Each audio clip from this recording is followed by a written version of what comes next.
join us here. My name is Miss Melons. I am your DM. We are joined today by Amanda playing Ursha, Connor playing Kikri, Jesse playing Korgash, Beans playing Merrick, and Mark playing Argentus.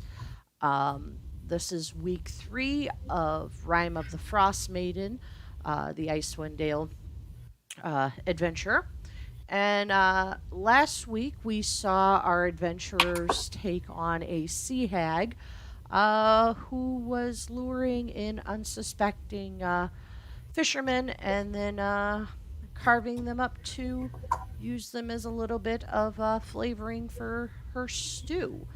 Um, our adventurers uh, successfully defeated the hag and was able to secure the cauldron of plenty that she was using to create the stew and have started to make their way back to the home of Kikri Outdoorsman, who was setting up his home for an extended absence.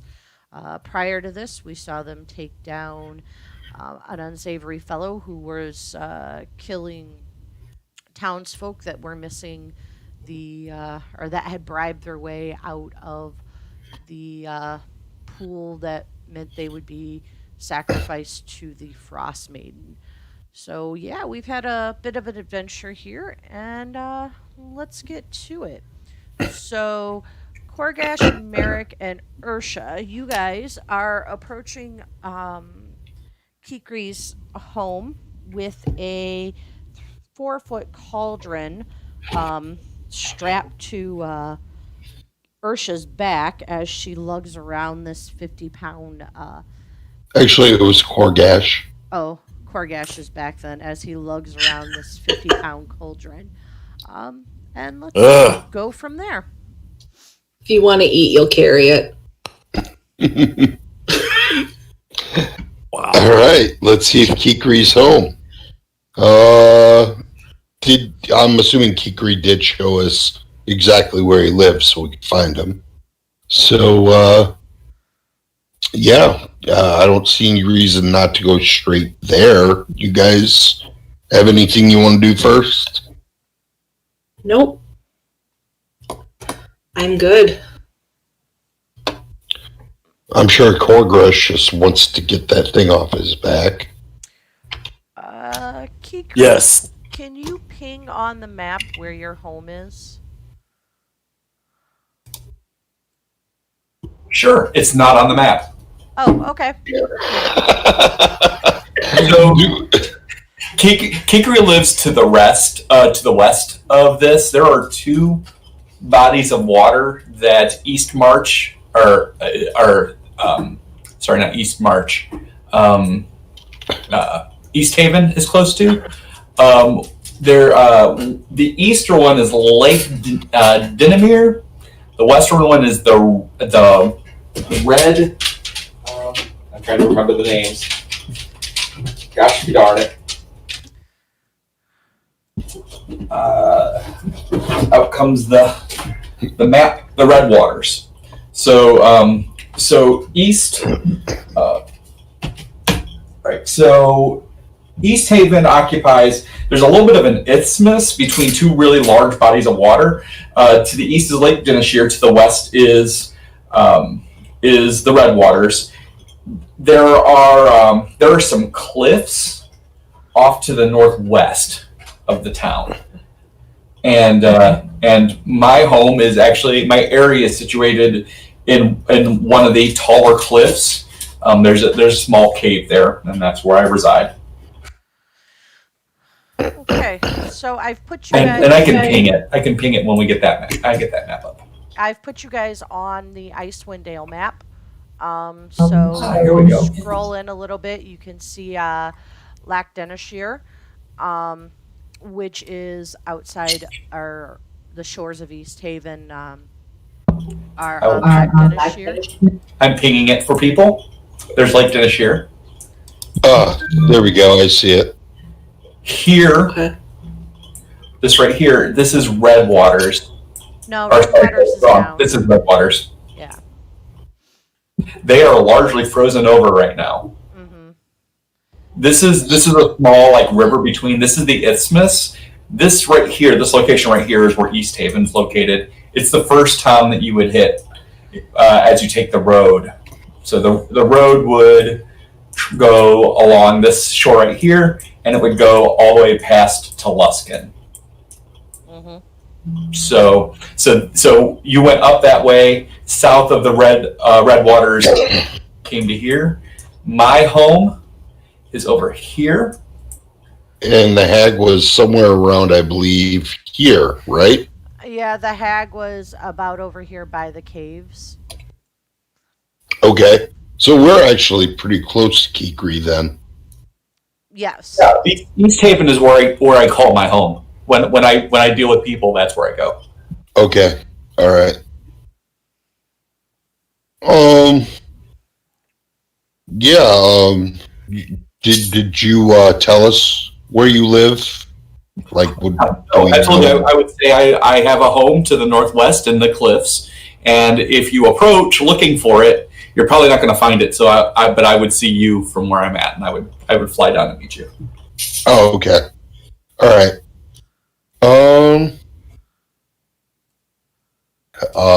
Kikri, we missed you quite a bit last night. We have obtained a magical cauldron. It looks like you couldn't keep from being busy. Yeah, I know we're supposed to kind of lay low, but when the captain of the guard in East Haven kind of asked you to do him a favor, you feel compelled.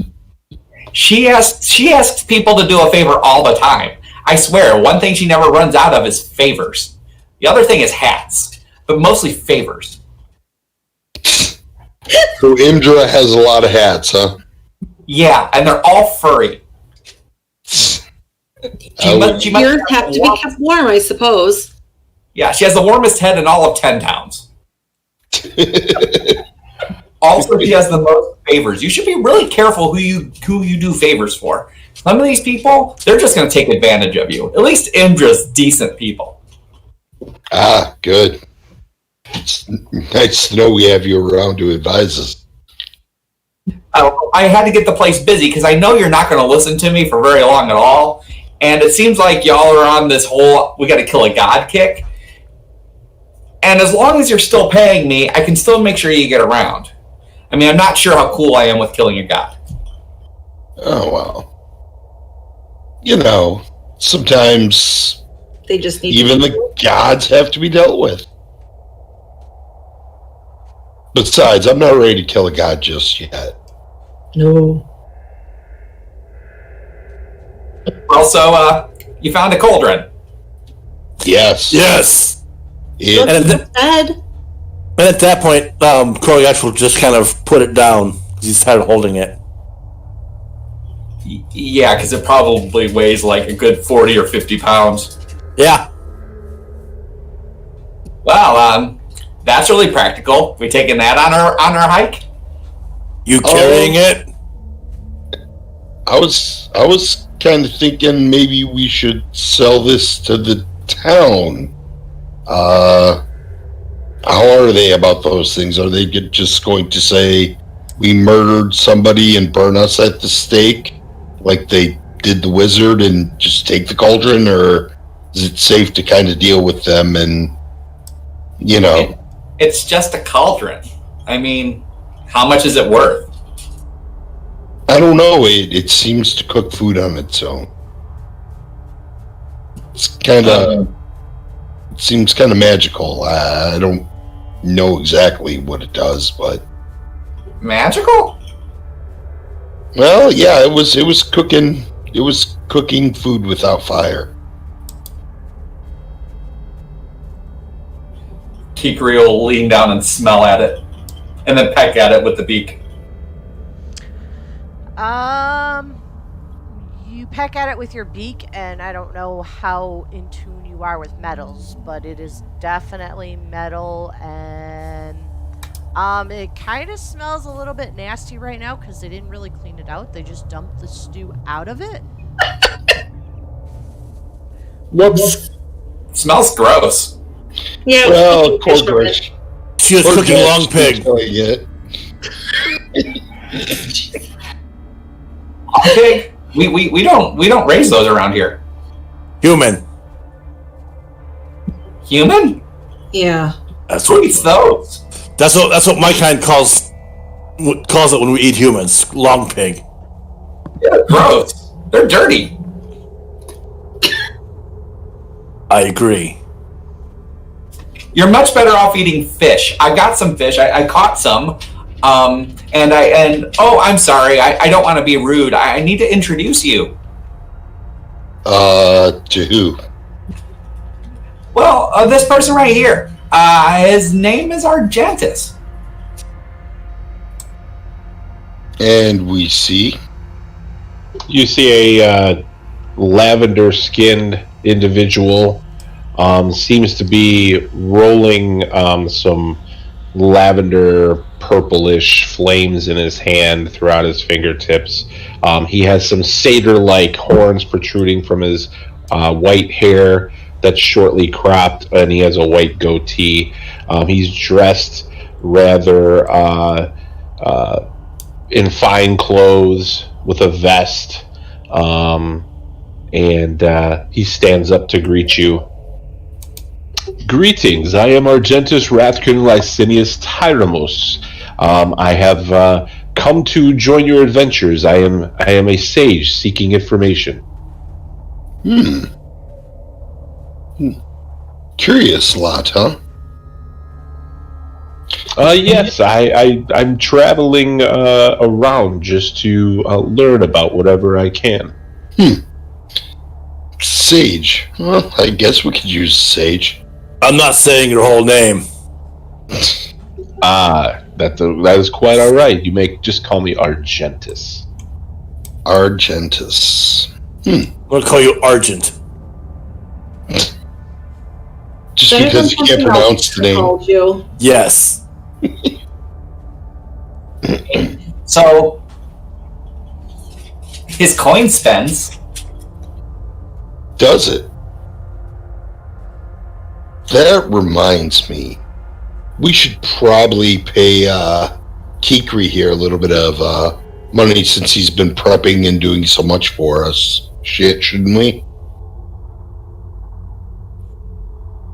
It's okay. I mean, you already paid me when I got you to town, so I mean, I've got some money. But trust me, if I feel you owe me, I'll collect. Oh, okay. All right. At least he's honest. Yeah, unfortunately you didn't get oh yeah, you would have gotten that. You would have gotten that 100 gold from the first week. Yes, he would have gotten 100 gold from when you took out the gentleman that was murdering the lottery Indeed. people. Indeed, Kikri got 33 gold from each of you. I do believe you got an extra 5 from me. Well, you make bad bets. What can I Yeah, well, just getting my feel for the lands. Argentus also has some skills that maybe you'll find useful. As soon as he figures out that people don't necessarily trust magic here. People don't trust magic. Did he say that out loud? We just watched a wizard burn. You should know this. Well, yeah, everything burns if you get it hot enough. Yeah, but I would think people would appreciate magic that feeds them. Well, okay, so you have to understand there's a lot of history around here with magic, and most of it's not very good. You're not going to bring up that fairy tale about Eckhar Kiesel guy again, are you? Our castle, and yes, and because of that, because he pretty much killed a ton of the people that lived here a couple hundred years ago, they just don't trust magic. like they do in a lot of other places in the realm. So, yeah, you just got to be sort of careful. Uh-huh. I mean, some people are really open-minded, especially folks that come from elsewhere. But locals. Not so much. So, are you saying we should not try to sell this thing? Oh no, they don't trust wizards. Magic items are okay. Oh, okay. What does this thing do? It can feed a lot of people for very little. Put some water in there, it makes the goodies. Wahoo? Uh-huh. Put some water in it. Why don't you clean it out and show him? Sure. Here, Korgash scrub. Ha! Ha! You're funny, elf. You don't want to eat? I thought that's what you do. Man, cleaning it. Is that what dainty elf hands are for? Of course not. She's got the ears. The ears know it all. Not the hands. I mean, we all have pointy ears, but her ears. That's what helped me kill the hag. Mm-hmm. I'll hand Merrick some like towels and stuff, and then I'll pick them up, put them in the cauldron. Here, you clean. This is disgusting and far beneath me. But since nobody else will do it, I will clean the inside of the cauldron. Good man. It doesn't take you long. It's pretty small. I mean, it's only 4 feet. It's Yeah, well, that's pretty big for me.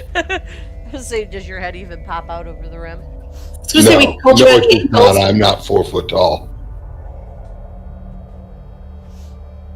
All right. So after a good 15 minutes or so, Merrick gets the inside of the cauldron clean. Does somebody have a gallon or two of water they can throw in there? Snow. I got water. Okay. So after he gets it clean, you throw in a couple gallons of water, and it sits for 1 minute, and then all of a sudden you just smell the most delicious, hearty stew coming out of the mouth of the cauldron. I ain't eating that. I cleaned it. That was pretty disgusting. Caca! So, Korgash, I cleaned it. You eat it. Meh. You eat long pig anyway. I tried it once. It's not my thing. Taste it. See if this tastes like long pig or something else. I'll taste it. It tastes delicious. It's really good, just a nice hearty, thick stew. There's no meat in it, but it's got veggies and a good broth to it, and yeah, it just tastes really delicious. It's good stuff. You eat it. Here. Yeah, could use some meat. I got meat. Yeah, why don't we try to throw meat in there and see what it does? All right, so Kikri will go back behind and pull out a salted knucklehead trout. Ah. So if you throw the salted knucklehead trout in there, it'll flavor it a little bit, make it more of a hearty fish stew. Depending on how big the trout is, but it also adds a little salt to it, so it's a little bit more seasoned.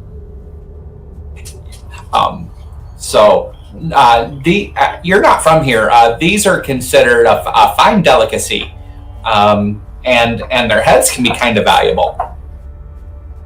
And their bones. There are two ways that you can get scrimshaw. One is whales. But whales are really big and hard to catch. And the other is this really unique trout with a gigantic head bone. And it carves up real nice. And so I'm able to feed myself, and then I'm able to sell the heads off, and that provides for any other things I would need here. It sounds like you got yourself a nice little setup. Fascinating. It's a modest living, but it's a quiet living. It's a lot better than what I was used to. I'll tell you that. Oh yeah. I noticed you cover yourself up a lot. Not a lot of people nice to you where you were before. I'm just careful.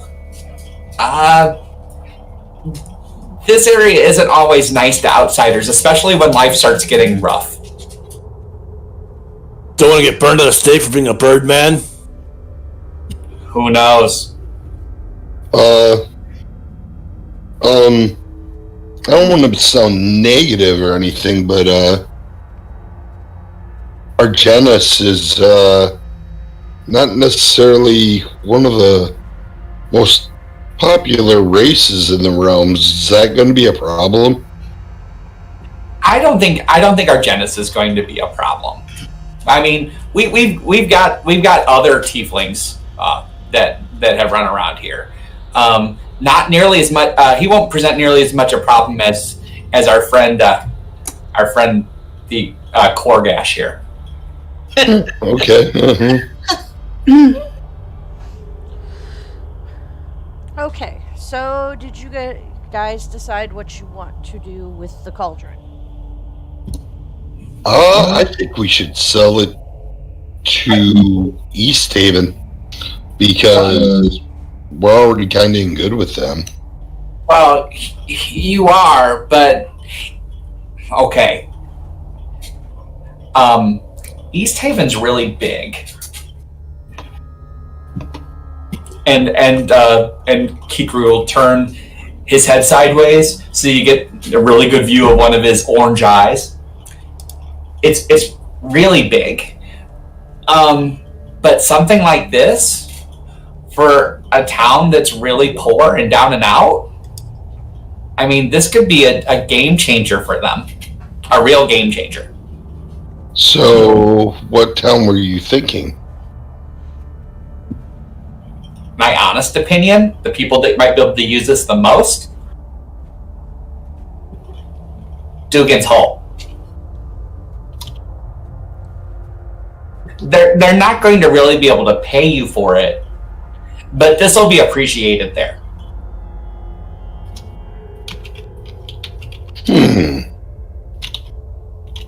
So we won't get paid for it, but we'll get kind of like VIP status. And what did you say that town was? Dugan's Hole. How far away is it? Yeah, it's pretty close to here. It's just over around here.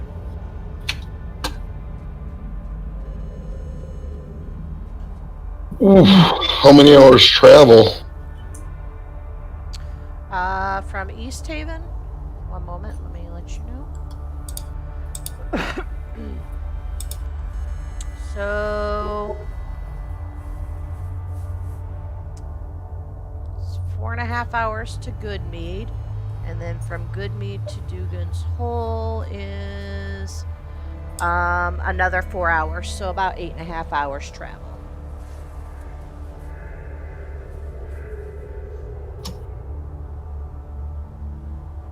Yeah, this is an item. I mean, if this magic works reliably, this thing is going to be in demand everywhere. I wouldn't let the people in East Haven know that you have it. Right now, they're probably a little desperate, and there's so many of them. And they're one of the towns doing the killings. Yeah, Dugan's Hole. Well, I mean, they've got a reputation, but this will feed the entire village. Huh. Interesting. And they don't have a lot of wealth. They don't have the wealth that East Haven has, or the food stores, or any of that. Then might So as well do you think we could... Oh, I'm sorry, go ahead. No, I just figured the better to use it for something good. Because you never know. I mean, we've already got a little bit of an inn in East Haven. maybe if we kind of know the people of Dugan's Hole as well. Well, they seem more impoverished. So, I mean, maybe this would be better used there. They are more impoverished. They don't have the wealth that this place has, but it really will feed the entire town. Dugan's Holers are a little bit unusual, but I mean, yeah, I mean, they would make good use of this. I feel bad. Like, anywhere we take this, they could use it for sure. Well, if we can feed a whole village that's struggling, I'm sure they would be quite happy in return to probably give us lodgings and some things we may need along our way. So that might be a good way to go.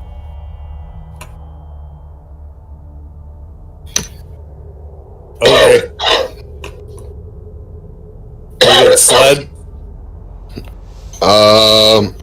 So I have to carry the stupid thing. I personally don't own a sled, or I would be using it. Not that I could probably pull a sled very far anyway, but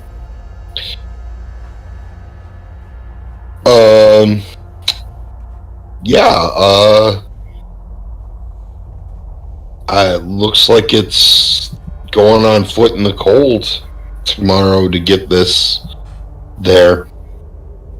And for tonight, we either got to go back into East Haven and leave the cauldron here, or... No, you don't have to. You can stay here. I've got room. I'll pull up some furs. Oh. I haven't had visitors in quite some time. Is everybody else all right with that? Sure. Yes. I'm going to walk over. I'm going to tug on Argentus's trousers. Just tug. Get his attention. Yes. I'm going to whisper up. Hey, is this place all right, or is it creepy? I do not know. I've never been here. Oh, you just met him? Yes. Oh, okay. I thought maybe you knew him a little bit. Oh, okay. Well, I guess we'll find out together. We stayed at Murder Inn. This will be nothing. No. Our friend Kikri is our guide. We didn't stay at Murder Inn, silly elf. We hung out at Murder Inn until we had to take care of somebody. Let's leave the name Murder Inn. Murder Inn's only bad if you're the one getting murdered.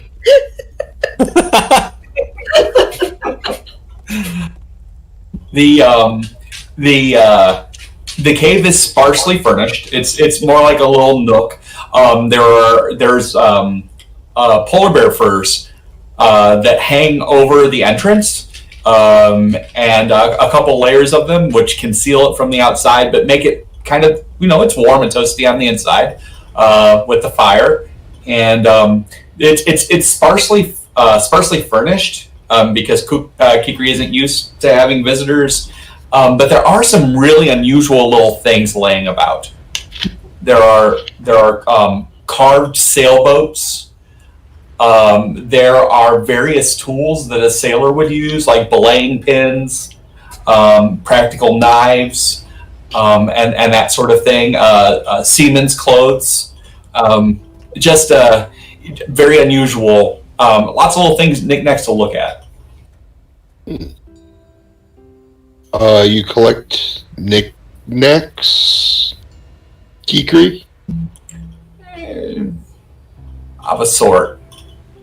Okay. Are they shiny? A few of the things are very shiny and look like he polishes it all the time. Okay. So these scrimshaw skulls, do they get shiny? Well, you can polish them, and then they look sort of waxy. It's very similar. What do I remember running into it? Ivory. Yeah. Ah, oh, okay. Yeah, you can polish it up, and it gets it gets a little shiny, but it lends itself to carving, and it's uncommon enough outside of 10 towns that people pay a good amount of money for it. A lot of my business. So I run visitors up here from Luskin, like you, but I also help escort caravans of Scrimshaw to Luskin. So I can make money going both ways. Good idea. Quite the entrepreneur. Well, I mean, you have to make money somehow. I can't make it from growing. I guess it depends on what you're growing. Well, right now we can't grow much but snow. This is something I really like, and he takes a ship in a bottle and gives it to him. I'm going to look at it oddly and be like, how did they get the ship in the bottle? You don't actually get the ship in the bottle. It's magic, isn't it? With that, Kikri will give a side eye to Argentus, and then he'll look back and say, "Yes, it's magic." I knew it. They shrink it down, and then they put it in, and then they make it big again. I've seen this spell. I've seen it used. Yeah. You actually increase the size of the bottle, and then when you sail the ship into the bottle, then you shrink the bottle. Well, that's crazy talk. How do you get the water out? Well, it all dries up in the end. Oh, I see. That's a metaphor. So I just thought in my head like makes total sense to me. This is the Mildy Maiden. The Mildy Maiden? Yeah, the Mildy Maiden. I served there for a few years. Really? Yeah. So when they retired the ship, they decided to put it in a bottle? One could say that. Okay. You have some very strange ways of doing things in the north.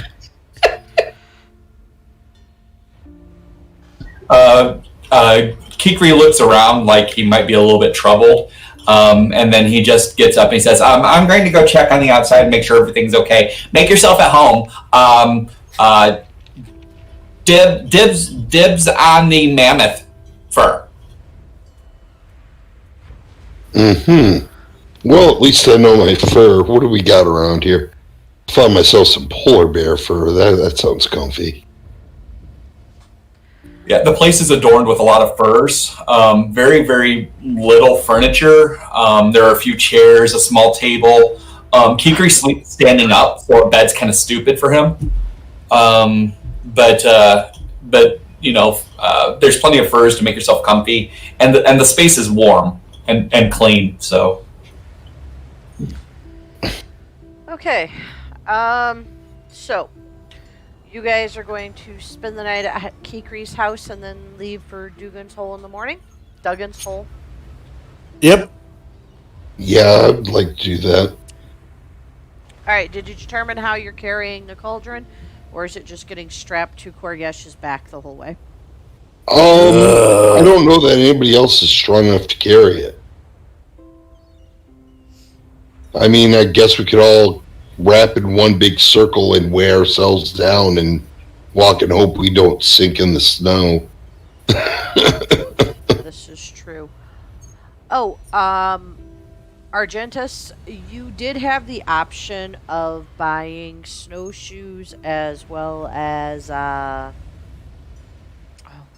I forget what they're called for your Crampons. Crampons. Crampons. Crampons. Yes, you have the option of buying snowshoes and crampons um, when you're in this adventure. So if you want to do that, you can. Okay.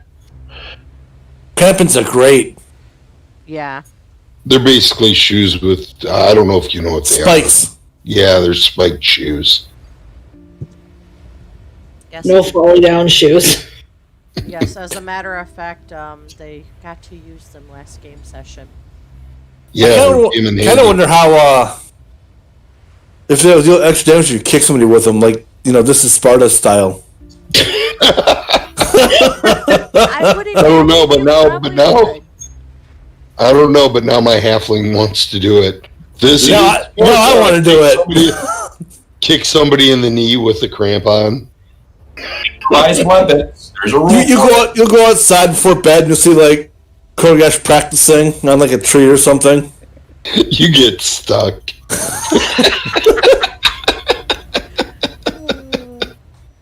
All right.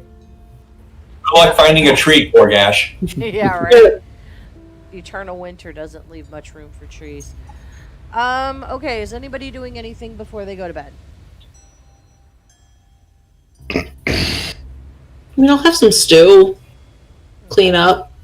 Yeah, I guess we kind of got Maybe free sleep today. night well, Kogash will do his usual evening routine, which is he does some calisthenics. Like he'll jog outside the house for a little bit and do some exercises before bed.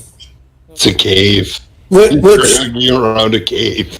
anybody who's been around Kogash, like Merrick and the elf, they notice that he does this every night for at least half an hour before he goes to bed. Okay. Yeah, that's right. You're a creature of habit. The stew is still steaming hot, fresh, and tasty, by the way. It has not cooled down one bit since you guys made it probably hours ago. All right. You guys head to bed. Give a little prayer to Yondola and go to bed.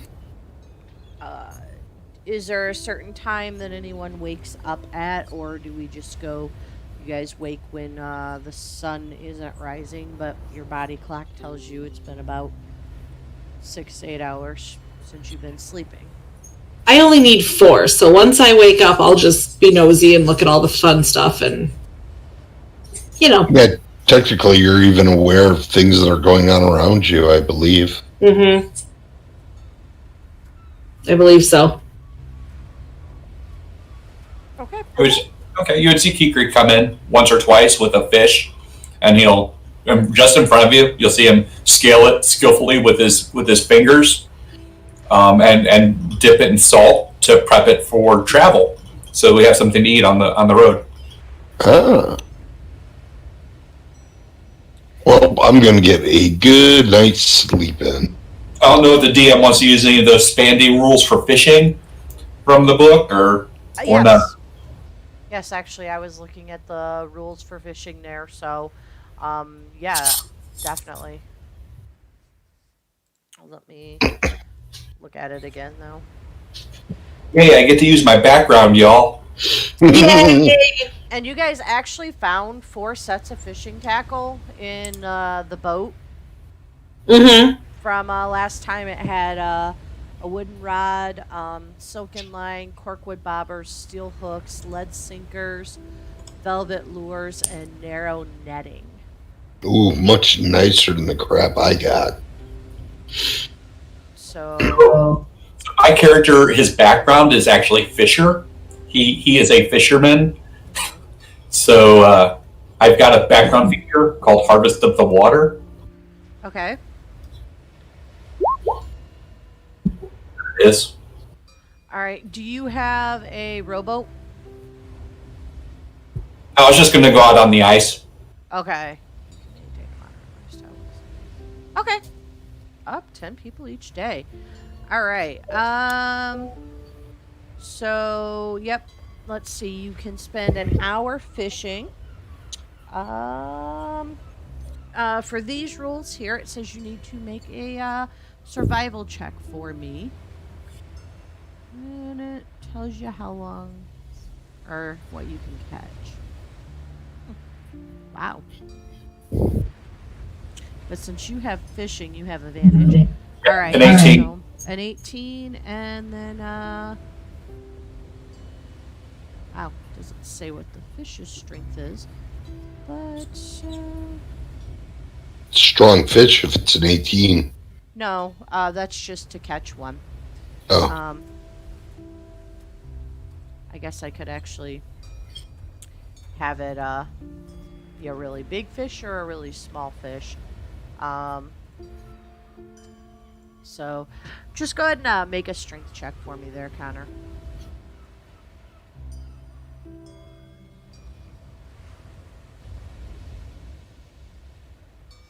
Gabby. I'm trying. No problem. A 12. All right, you're doing good. You got yourself a nice big knucklehead trout. Oh, this is a good sign, everybody. This is going to be a great trip until we get to Dugan's Hole. You told us to go there, and you're like, it's going to be great until we get there. I told you the people were strange. I wasn't going to go into too many details because you wouldn't go. Even stranger than a lot of us? Uh-huh. Yeah, look at this group. We got Princess Elf. We've got half orc, mostly orc, Korgrash. We've got the Birdman. We've got a little halfling that freaks out but has a rapier, and we have a tiefling now. Trust me, it gets weirder than this. It sounds like the beginning to a joke. Us walking into a bar.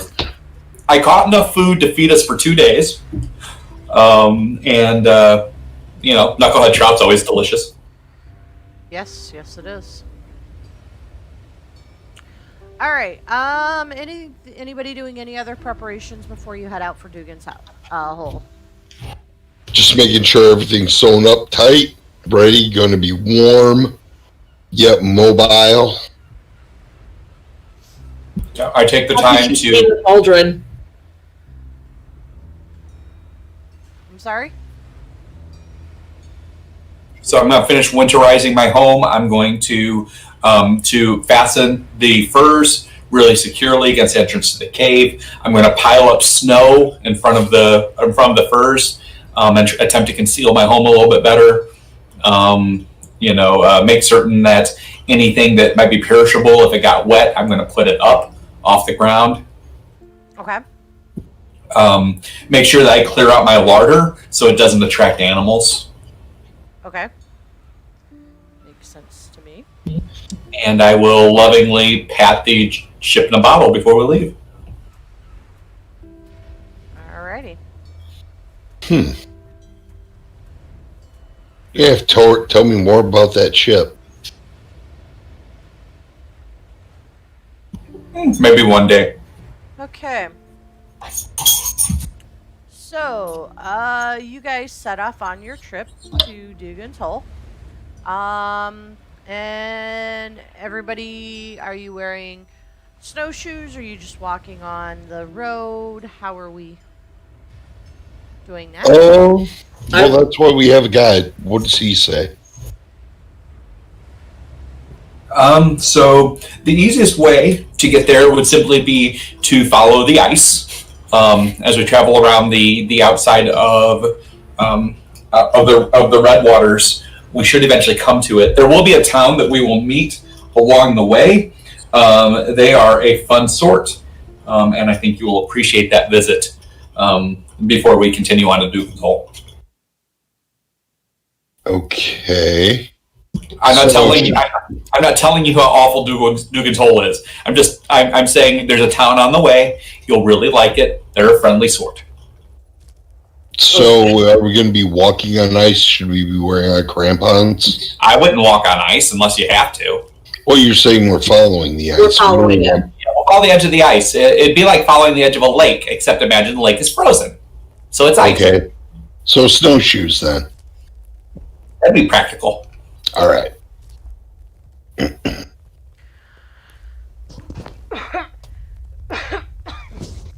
Okay.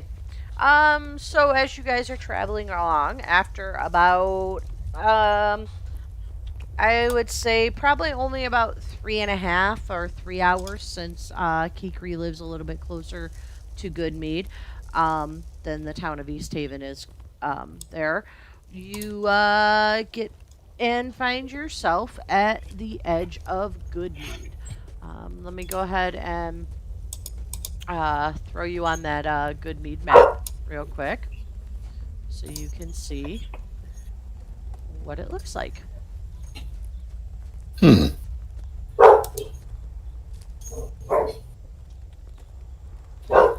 So you're coming in all the way at the top of the map here where it says to the east way. And it's a smaller town.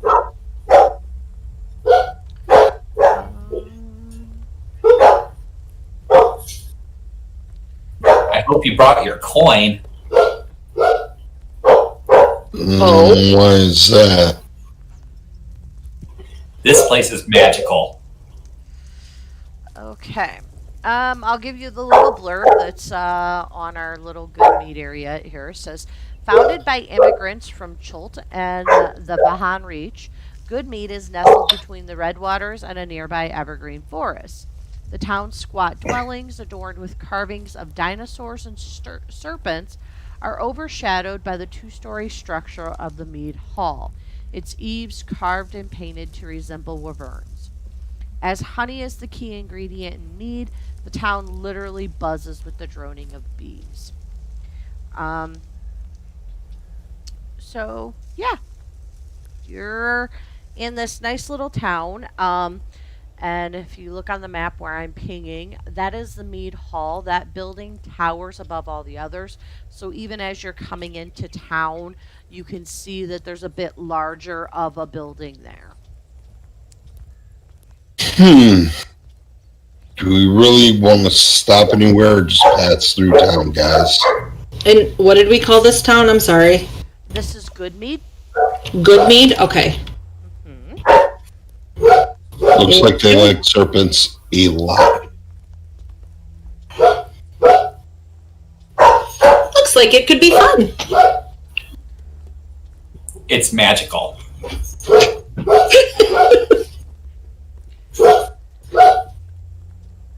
Kikri, you're standing on my knee. Oh, sorry.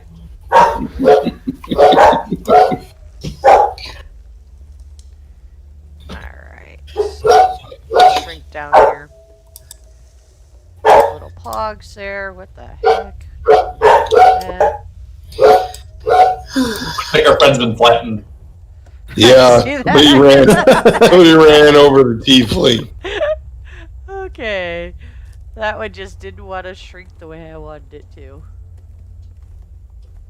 Alright. Yeah, it's a little bit more difficult to shrink them than you would imagine when they're this big. I'm the biggest halfling in the world. Yes, you shall crush the town hall. Kaiju halfling. Yes, Kaiju. kaiju halfling. Nice. Come up out of the water. Alright. You guys are probably still too big for the town, but that's okay. I mean, it makes sense to stop in the mead hall and maybe warm up a little bit before setting back off again. Okay. Perfect. They're not going to wonder why we have a big cast iron pot. I think they're going to stare at the orc before they stare at the pot. That's true. The guy carrying the pot.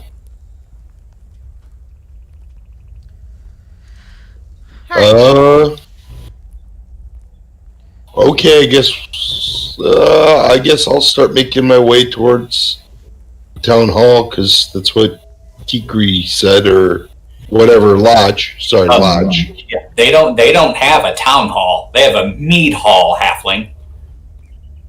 Hey, that sounds good to me. Yeah, it's like a town hall, but with booze. Okay. Sounds fabulous. I told you it's magical here. Ugh. So how does this town do so well while others struggle? It's magical. Are you ready for this? It's magical. Well, it has to be magical because they have, and he looks left and right and he goes, bees. Yeah, I was kind of wondering about that. Bees only like it warm. Okay. They have bees. So as you guys make your way to the mead hall, you also see this building right here that I'm pinging behind you. This vacant building stands on the lakeshore and has a crow-haunted steeple protruding from its peak. Unlike the mead hall, which is well cared for, the shrine's painted icons of the god of war wielding a flaming sword are chipped and faded, and it's doesn't say that. Okay. So yes, you notice that there is a shrine there, and it looks very run down. God of War. Unlike the mead hall, which actually looks very well taken care of. God of War as in Tempest or... This tier, whoever. Yes, Tempest. Okay. You've seen one more god, you've seen them all, really, and they're all overrated.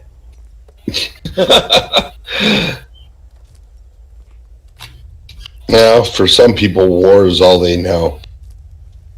Yeah, well, for some people, death is all they know. But why would they Sure. call it a god that takes pleasure in death is beyond me. All right, you gonna head on into the hall? To the hall? For me. So I'll put you on the hall because they didn't give me a map of the inside. So there you are. And it says here, 4 decades ago, this mead hall put an end to the town's dependence on knucklehead trout fishing with its famous honey wine, which quickly became popular through the 10 towns. The mead hall has a large fire-heated space dedicated to bee husbandry and the nurturing of beehives. The droning bees can be heard throughout the town, though most restaurant residents are so accustomed to the buzzing that they pay it no mind. So when you get inside the mead hall, you do notice that, there's giant beehives in there, and you can definitely hear the droning and buzzing of bees. Huh. Fascinating. I wonder how they keep bears out of here. Good Did you question. say bear?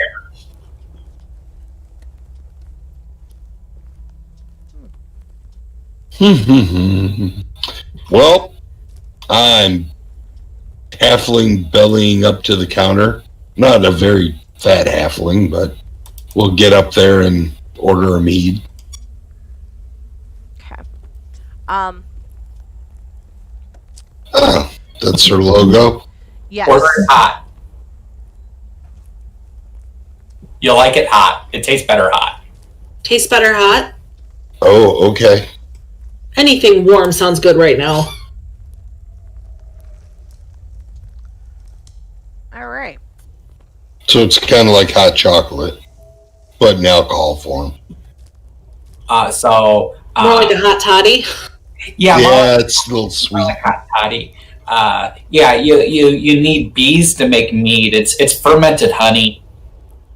Mead is rather good. All right.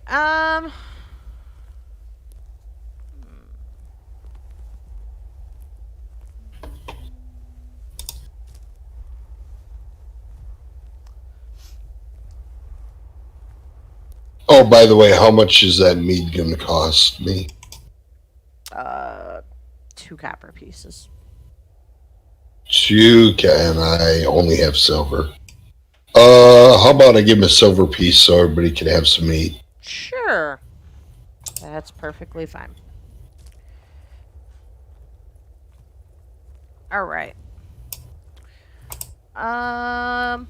Okay. So you guys take a seat at the bar area, I guess you could call it. And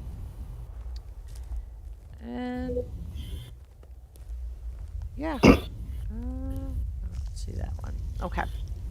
So you guys take a seat. You ask for some warm mead. You get a nice serving of warm honey mead. And would you like to do anything while you're here? Well, we don't really need food. It's probably what, early You've traveled for approximately afternoon? 3 hours or so. So assuming you left, say, by 8 a.m., it's around 11-ish, between 11 and Oh, 12. many people in here eating lunch or anything? There's a few townsfolk in here. This is a pretty small town. There's only about 100 people total in the whole town. Oh, So it's not super large.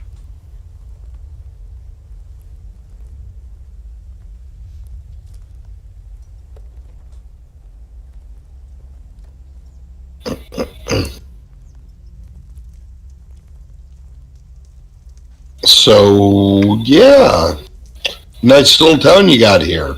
I'll say to the bartender. Uh, yeah, not without its fair share of troubles. What possible troubles could a paradise in this barren wasteland have? He kind of raises his eyebrow at you like he's trying to see if you're being real or sarcastic. No, I'm being as real as real. Okay. You can make a check. Um, he tells you, well, we had some problems. I mean, we sell our honey mead to all the other taverns in Icewind Dale, and yeah, recently we can't make enough to get through, and now we can't even deliver it anymore. Um, a Verbeerg, um, just stole 3 casks of mead that were being loaded onto a dog sled for transport to Bryn Chandler last week. And yeah, Kendrick tried to fight him off, and he stood his ground against the Verbeerg, but yeah, he didn't fare so well. He's gone now. And That then happens. and then the Verbeerg just took off with our mead. So we can't really sell it to the other towns if it's gonna keep getting stolen. I mean, we sent out 5 members of the militia after him, but they haven't come back yet. And Kendrick, well, Kendrick was the town leader. So now that he's gone, I don't know what's gonna happen. We're gonna have to elect another town speaker. Ah, boy, that is a pickle indeed. I'm kind of going to look at Kikri and be like, is this the reason you wanted us to come here? No, it's just about halfway, and it's warm. Mm. So what do you say took the mead? A That a Verbeeg. game? A Verbeeg. What? A Verbeeg. Why do they have the courage to be messing with people? What are they? Yes, what are they? They're like people, but meaner and bigger. Oh, so like Korgash. Ugh. Well, Orgash has nobility. I'm just gonna look open mouthed at that, like, okay, joke, right? You're messing with me now. I believe the word you're looking for is honor. Okay, I'll buy honor over nobility. That makes more sense. I am not of noble blood. I am no relative of the war chief. So Verbeegs are actually like they're giants. This barkeep will tell you that it was a pretty big Verbeeg. He was a giant. And Kendrick was a giant in his own right. So, I mean, yeah. When you say Kendrick was a giant, like how tall are you talking? Like as tall as my friend here, and I'll point at Korgash. Korgash, how tall are you? Probably about 6'8". Oh, bigger. Korax is a pretty big boy. Oh, so this guy was a legitimate giant. Probably not, but he might have had giant blood. I'm looking. Uh-huh.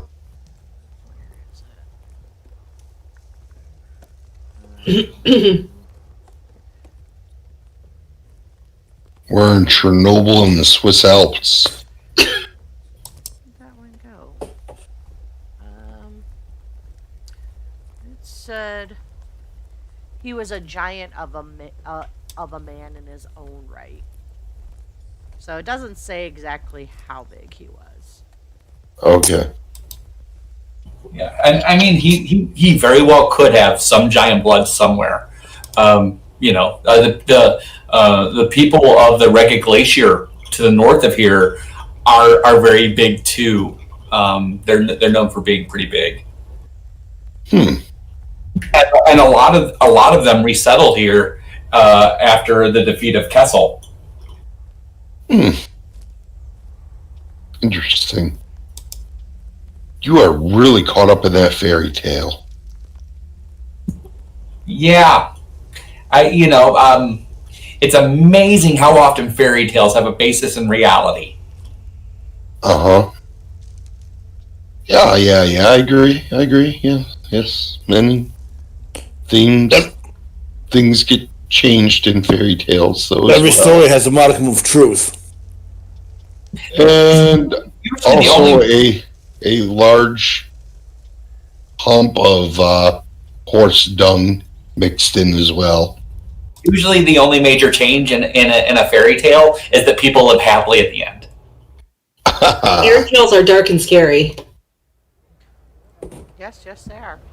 But it sounds like they need some help freeing up the mead. And I'll tell you this, you want to get goodwill in these 10 towns? Free up the mead. Everybody will love you then. So you're saying we can get in good with all the towns if we help these? All the towns. So is there a bounty on their heads?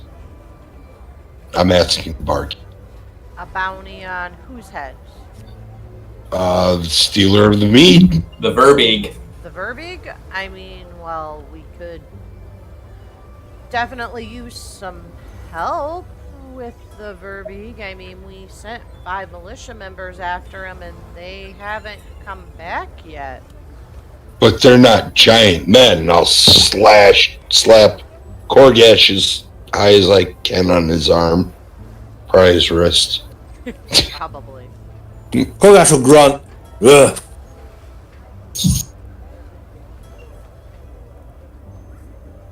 Look at this mountain of a man. I bet you anything. The 5 people that went are getting hosed right now.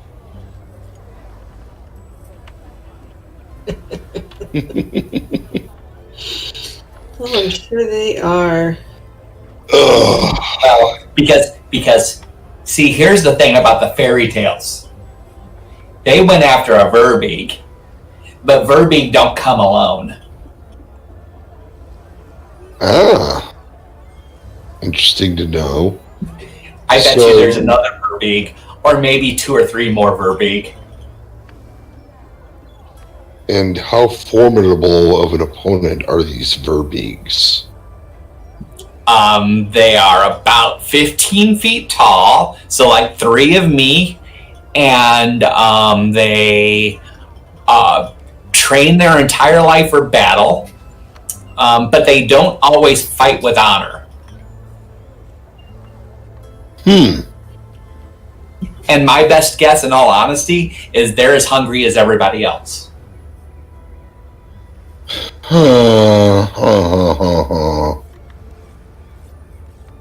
Well, odd game. Personality traits. If someone's in trouble, I'm always ready to lend help. Well, looks like you just screwed yourself then. Yep. I don't want to get eaten. All right. I protect those that can't protect themselves. And even though he said it was huge, my flaw is I'm convinced I have a greater destiny and I'm blind to my shortcomings. Short. I giggled at that too. So, like, for me right now, I'm like, oh god, I gotta do this. Please, somebody talk me out of this. Guys, I really think we should help these people. It would probably be in our best interest to help them, yes. There's a little bit of a shock look on my face, like, oh no. It would be dishonorable to turn our backs from those in need. And I am nothing without my honor. Huzzah! What do you all say? I'm sure Sage could learn very much from these Verbeegs. Yes, I am very interested to find out what a Verbeeg is. With any luck, you'll get to see one from the inside of its stomach. I don't think that's luck. I think that's the opposite of what we want. I mean, halfling would be breakfast for a Verbeek, no? Oh no, I'm a mere morsel, but Second breakfast, maybe. I would. Second breakfast.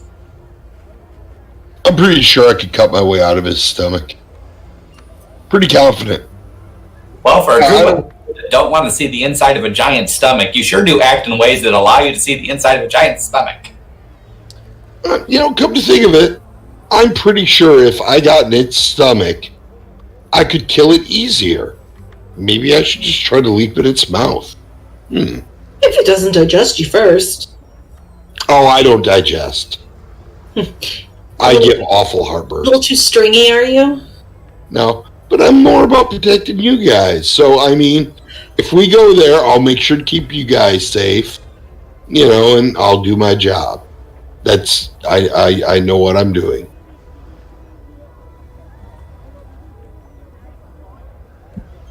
And then Kikri gives a very audible and noticeable sigh. Well, let's march off and kill the giants, everybody. Okay. Well, it can't simply be that easy. Where are these giants? Where have they been seen? Where have you sent the 5 men to their horrible deaths? That we've got to save them. Which way did they go?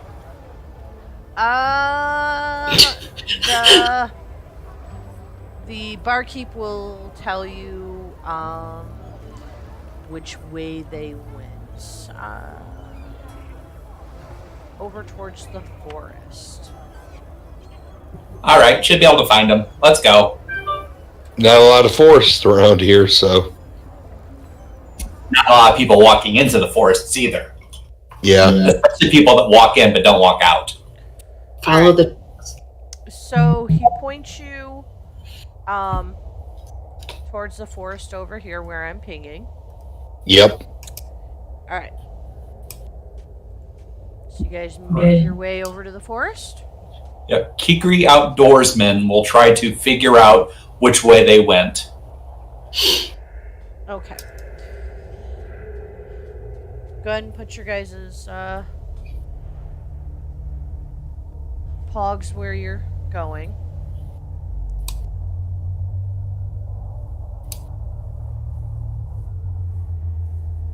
I will make sure to lead the group since I'm tracking. I don't want their tracks to mess with the tracks I'm following. Alright. Oh, I'm totally following Kikri. This is out of my element. Okay. So I'm trying to stay close to the front. as you guys get to the edge of the forest, you see a figure in cold weather clothing lurching out of the woods into plain view, running as fast as he can through the deep snow. Slung over his back are a pair of animal traps, one of which appears to contain a panicked fox.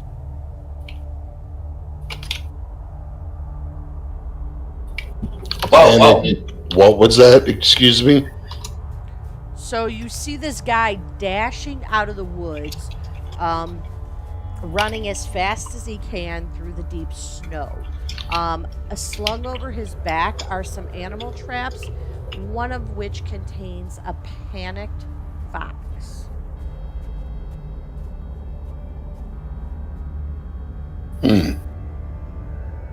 Was that a panicked fox? Yes. A live, That's what I was getting at. yes, Yeah, I a couldn't live understand. fox who is panicking. Oh, you forgot to kill one there, buddy. What's the hurry? Um, uh, uh, woods, bodies, grizzly, seen. Ooh. He is kind of shaking, not so much from cold, but more in horror. He was out checking his traps when he came upon a grisly scene. 5 members of Goodmead's militia, their skulls and chests caved in.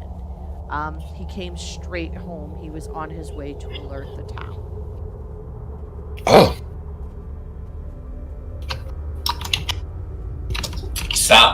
Sounds like meh. Guess we gotta go there, figure out where they went. sounds like a plan.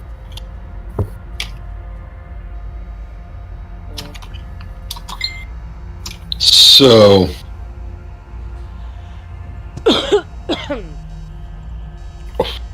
I think we got this on our own. I don't think we need any of the militia. What do you guys think? Sounds like they've already killed the militia. So wait a minute. Hey, hold on a second there, sir.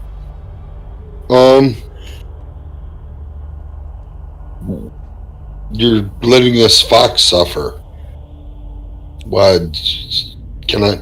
He's not What suffering. are you doing? He's not suffering. He's not injured.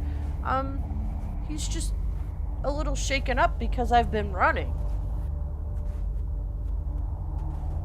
Shaking up. Yeah, Well- fox. It looks like you could, if you look at the fox, you can tell he's not injured. It just looks like the fox is kind of rattled because this dude's been running with a live fox and a trap on his back. So, I mean, obviously a fox isn't going to want to be rattling around in a cage for a while. After being trapped. Yeah. So, out of game, are all the other animals dead with the fox? It's only the fox is there. Oh, all the other traps are empty. Yes, he's got 2 traps on his back. One has a fox and one is empty. Oh, okay.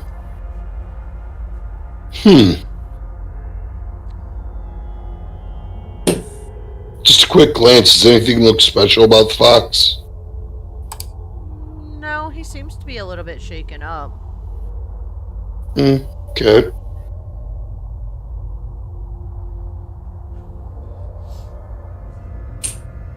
I think I've taken a liking to him. How much do you want for the fox? You're buying a pet at this time. Yes. 1 gold. I'll look at the elf and be like, don't think of it as a pet. Think of it as a future meal investment.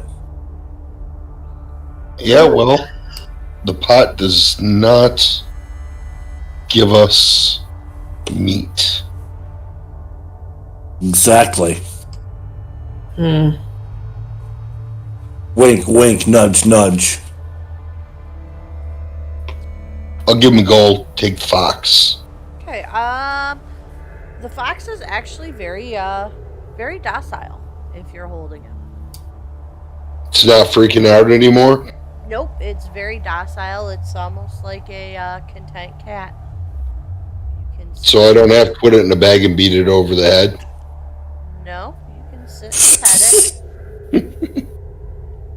I mean, it's pretty docile. Okay. All right. Are you going to? How are you guys going to? What are you going to do? I should say, not how, but what.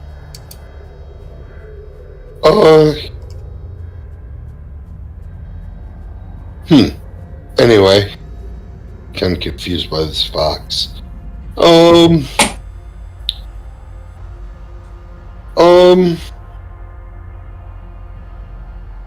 Well, Kikri is the one that can track them from where the bodies were.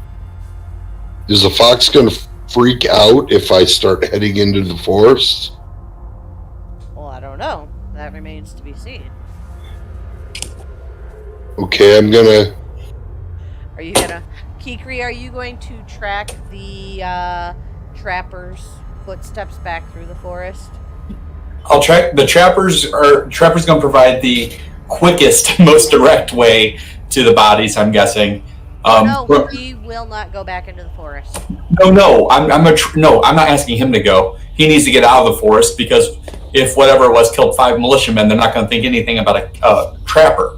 Yeah, I agree. No, I want to follow his footsteps backwards because he's going to have ran the straightest way he knows how from the bodies. Okay. When we get to the bodies, at that point, I'll try to pick up any possible verbi traps or tracks, and then we should be able to follow those.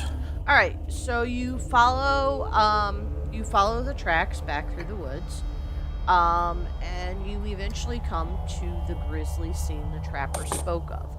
Deep in the woods, amid the snow-covered pines, you discover the remains of the 5 militia members, who look like they were clubbed to death. New fallen snow has already begun to settle on their corpses.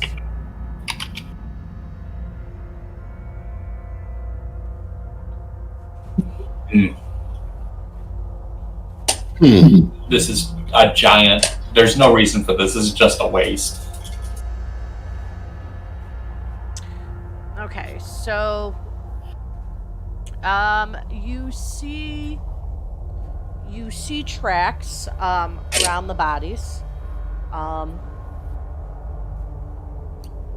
with a you can see some larger footprints around the bodies. Must see if we can find a set of tracks, giant tracks that lead away from this spot. All right, go ahead and do a survival check for me. Cool. But I will point out the injuries to the bodies, to the people that are there, like show evidence of their work, and let everybody else know that these people, these Verbeeg, will think nothing of doing this to them as well. Oh, they won't hit me. They're far too big and clumsy. All right, so I am a natural explorer, so that means I should be able to get extra information. My proficiency bonus is doubled.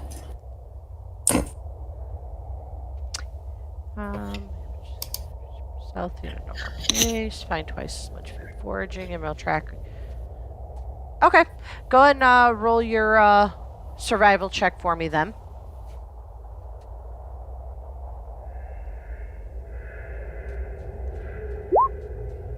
All right. 20.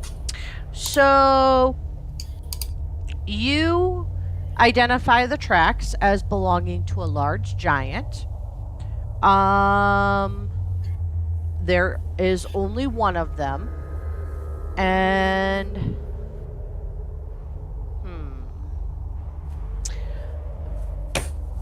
I can't tell you how long ago it passed through the area because it really didn't give me an exact amount of time between.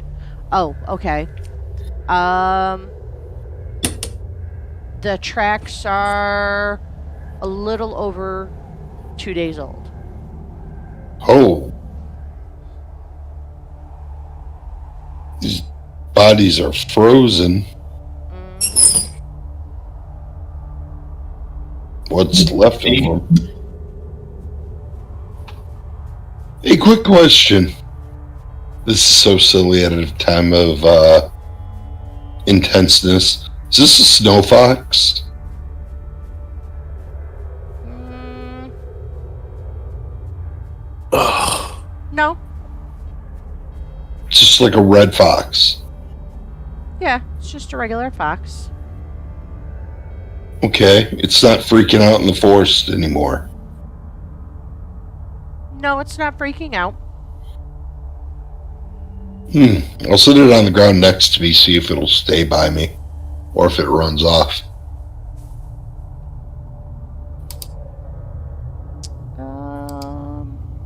I do have animal handling. Roll your animal handling for me. Since I kind of help save this thing, do I get advantage or anything? Yeah, Or- go ahead. I was about to say, I think it's probably smart enough to realize I just kind of got it out of a really bad spot. Okay. You make fast friends with the little sucker. It stays fairly close by you. Okay. Alright, you guys are gonna follow the tracks then? Best we can before the tracks expire with new snow. Alright. Marching order for me, please.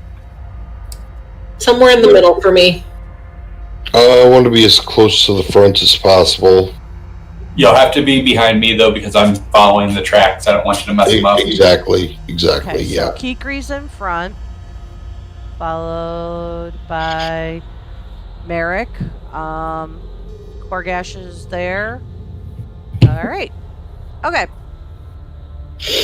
Okay, so you're following the tracks. And after about 3 hours, I would say,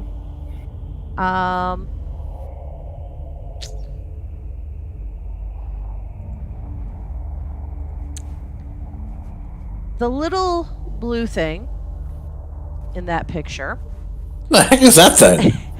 pops up What the heck? and beans Kikri with a snowball.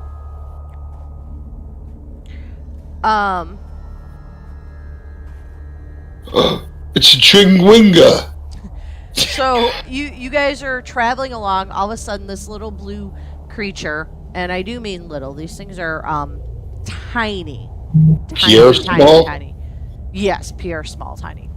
Pops up, throws a tiny snowball, and hits Kikri in the face with it. Kikri, you get hit in the face with, to you, which is probably a quarter size snowball. Like literally the size of a quarter. Beans you in the head. If you look up, do you alert the other party members? I'm just going to look up and see. Do I see what through the snowball? Yes, you see that little thing dancing on a small mound of snow. I'm going to look at it and I'm going to say, "You little bugger! Snowball fight!" And I'm going to start throwing snowballs back at it. All right. And I wasn't supposed to mess up the trail. Merrick, Right? your fox dashes off and runs right up to this little creature.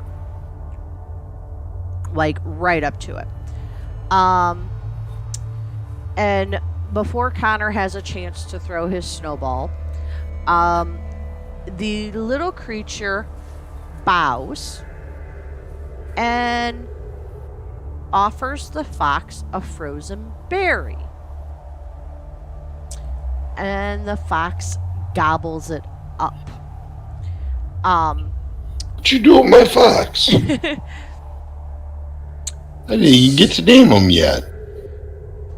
So, Connor, you have your chance to throw your snowball if you want, but the fox Right. is there now. Right. I'm laughing when I throw it. This is obviously a fun game, so let's have fun. And I'm just going to throw a snowball back at it, laughing the whole time. A small snowball? Yeah. Another quarter-sized snowball. Okay. So you hit it gently with a small snowball so as not to kill it, I'm assuming. Yeah, it's a snowball. I can't do damage to snowballs. Right. And you see it is frolicking in the snow. And after a few minutes, you see it actually jump on the back of the fox and mounts it, like, to ride it. Fox thief! It's not a fox thief. And I'm gonna turn to it. I'm gonna start speaking to it. I've got no idea what's going on right now. Me either. I'll render attack. No, unless you don't like being hit by snowballs. So I'm just going to turn to it and I'll start speaking to it in Primordial. Okay. Let's see if it speaks Primordial. It doesn't say what languages it has, so...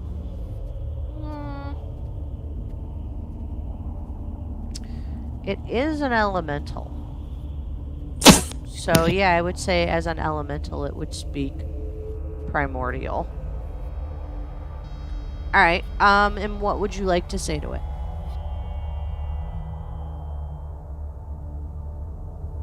You're a really good shot. Well, thank you. And let's I knew I should have took primordial as a language. Okay, give me one second. It's the native language of Aarakocra. Is it? It is. Okay.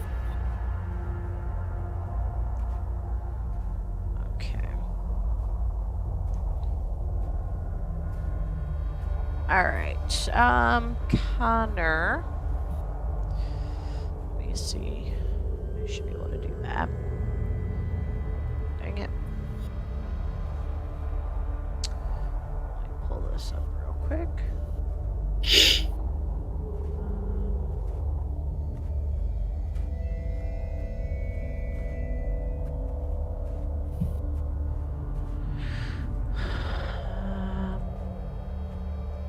All right, Kikri, I shared a handout with you and you alone. For now, and it bestowed a charm on you. And it is the charm of animal conjuring. So that handout I gave you actually tells you what charm you were bestowed. You just have to scroll through them. There's a few of them. I see it. I'm going to say, back to it. Thank you for your kind gift, but I was hoping you might be able to help us with something else.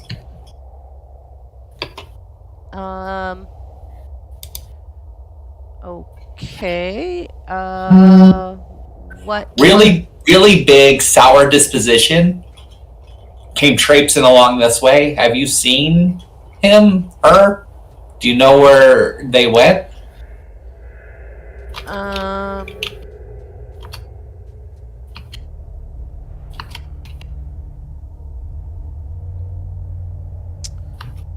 Let's see.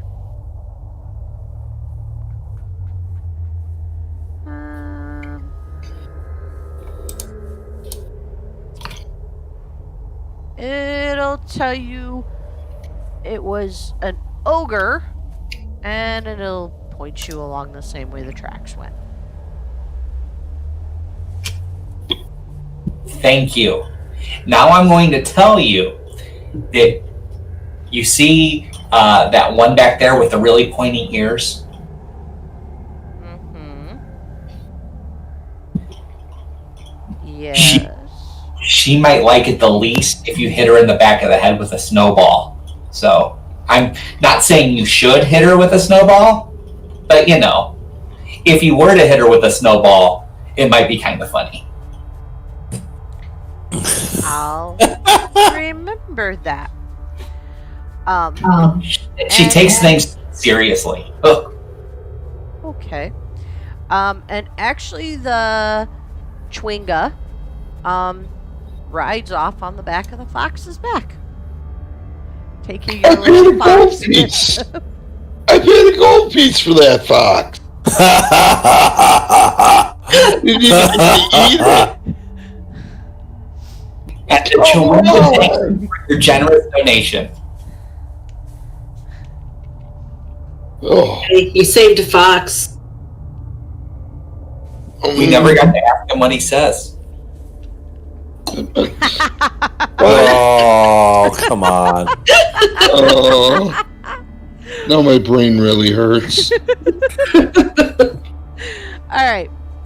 So you continue following the ogre's tracks. How long do you want to continue to follow the tracks? I'm going to be touching Kikri on the back at this point. Mm-hmm. Yeah, what's going on, Merrick? What was that? What did it say, and why did it take my fox? Its name is Chwinga, and it said that it saw the big ogre going this way, and well, I don't know why it took the fox, but I mean, the fox is probably happier. Ogre. Thought we're looking for V-Bogs or whatever. Well, I mean, and they wear those big masks. He probably didn't get a good eye on it anyway. Oh, okay. So perhaps he was just mistaken at what it was. That's my guess. Okay. Wow. The fox will be happier on its own. It's a wild animal. It deserves to be free, you know? You're right. I did a good. All right. So at this point, you guys have been traveling for at least 5 hours following these tracks. It is getting close to about 6 in the evening or so, maybe close to 7. Did you want to stop for the night and try to find a place to rest, or do you want to keep following the tracks? What does Kikri know about how Verbeeg hunt? That's the important question. I mean, that might decide whether we sleep or whether we push on. Well, what does Kikri know about how Verbeeg hunt? That's a good question. Yeah, so I don't know what kind of skill check that might be. Go ahead and roll. Roll survival for me on that one. Ooh, I have a nice survival. I wish I knew what a Verbeeg was. They're giant. Giant. Yeah. I also don't have giants as my favorite enemy. I have beasts as my favorite enemy, so I don't get to add bonuses to this. I'm just going to roll it.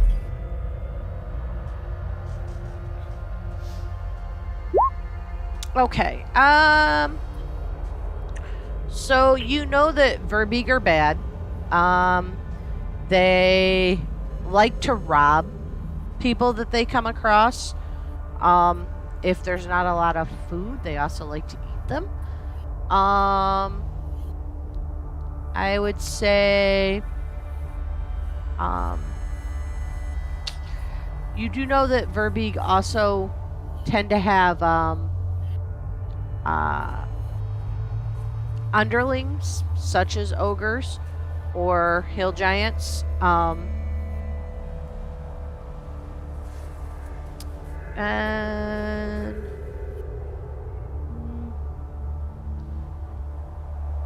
they also like more secluded places.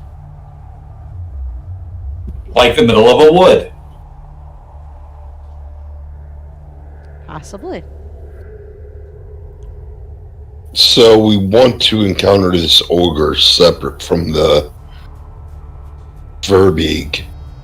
Anything, Definitely. yeah, anything we encounter, we want to encounter it intelligently, because one ogre is going to be a tough fight. An ogre plus a Verbeeg could be a killer. That could be a killer fight.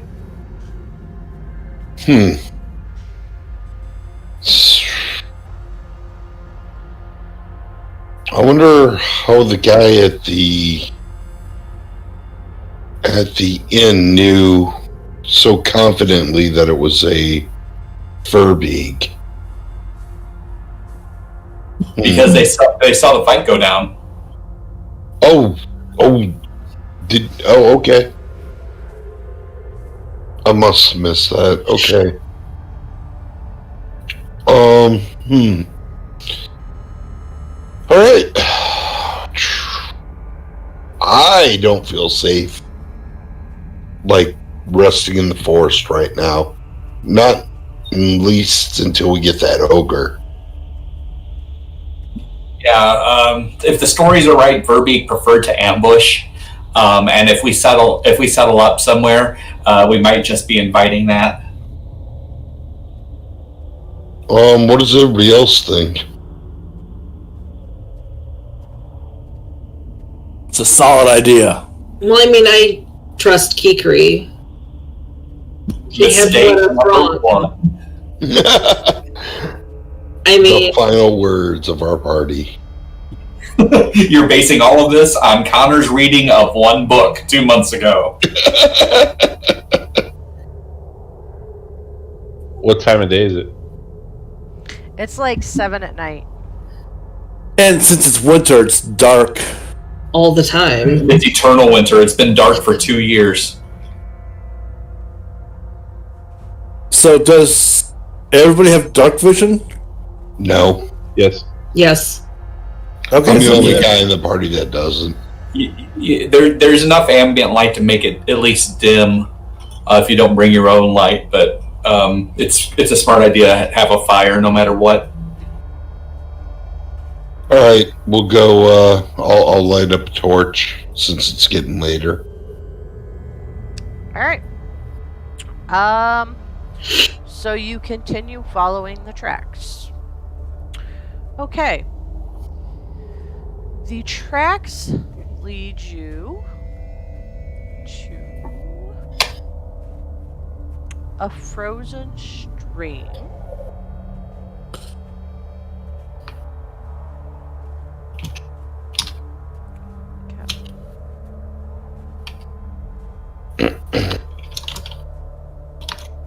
Okay.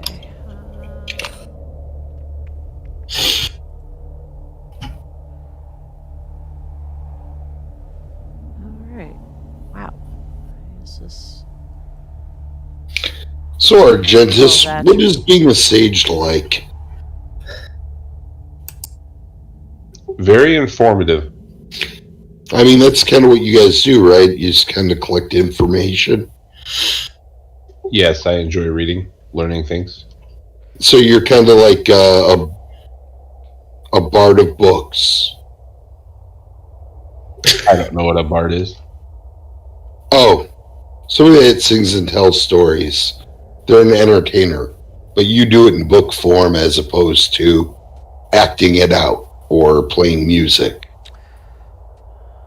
I mean, I read books for my own personal, but I don't read them to people.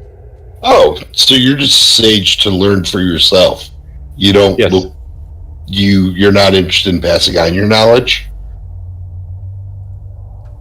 I mean, if I have information that somebody wishes, I don't mind telling them. Ah, interesting. Okay. All right, guys, before we go into this scene, I need to use the restroom. Okie dokie. Okay. Sounds like a plan. A quick 15 and we'll get this sucker rolling, right? Or whatever, 10, whatever. That works.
I'm back.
All right, I'm back. Beans will be back in a minute. I'm here. I am also here. I'm here, and I want to just say that these pictures are amazingly beautiful. I know, aren't they? I love them.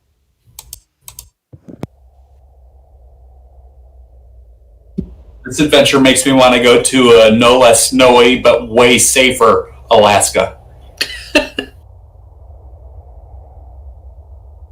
This picture would make a really good background, like for a computer screen. It'd be gorgeous. Right?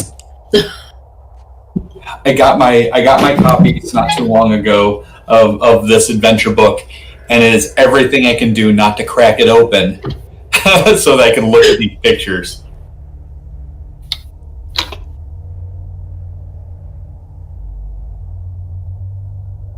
There's a cool picture of the knucklehead trout in there, but it wasn't a handout that I could share with you.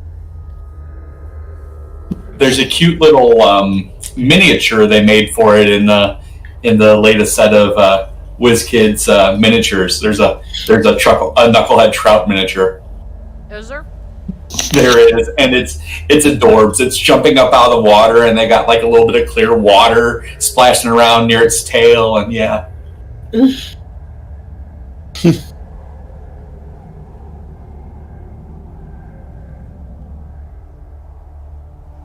Oh, Connor, and you're collecting of miniatures. Yeah, like I'm ever actually going to be able to play in person again.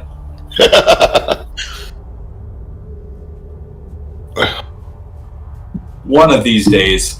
No, they did a really good job with the miniature set. There's a lot of beasts in it that are kind of cool. There's a mammoth and a new wolf and a crag cat. Oh, there's an orca that's stunningly beautiful. Really?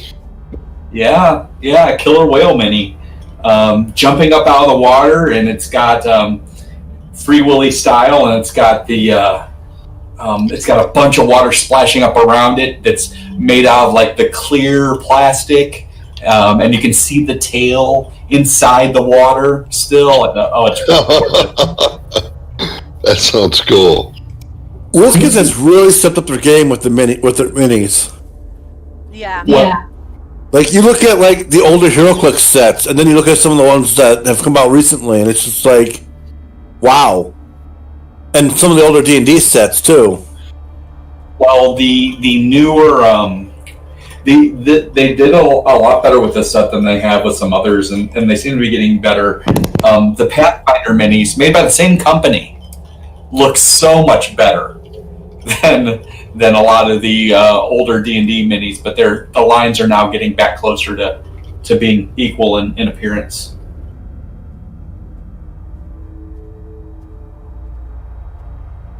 Plus, they released some really big dragons, like really big dragons. That are random pulls, or do you mean just like packaged, pre-packaged? Packaged dragons. They have a colossal white dragon in that is supposed to be coming out really soon. Huh. Arvea Terrace. And you gotta think, if a white dragon is colossal, it's gotta be really freaking old. Okay. Yeah, right? Kikri, do you have night vision? Nope, got a torch. Okay, you have a torch, and a torch is 20 and 20. Yep. And unless there's significant cloud cover, I should be able to see it dim throughout the area out here. Yeah, because there's still some moonlight and starlight and stuff. Okay. Let's see. And then Higgle, Merrick, you're using a torch as well, or are you just going Yes. with Kikri's torch? Mr. Higgleroar has his torch out. Yeah, and Mr. Higgleroar is the torch I'm using to look around, because I'm touching things and trying to track. Okay. And Argentus, you said you have dark vision? Yep. And that's what? Night vision? Get away from my milking cookies. 120 feet, Devil Sight, Eldritch Invocation. Damn. Okay. You ain't messing around. Korgash? Dark vision. Alright, what is that, 60 feet? 60 feet. I believe you see in gray tones. Black and white, yeah. And, Ursha.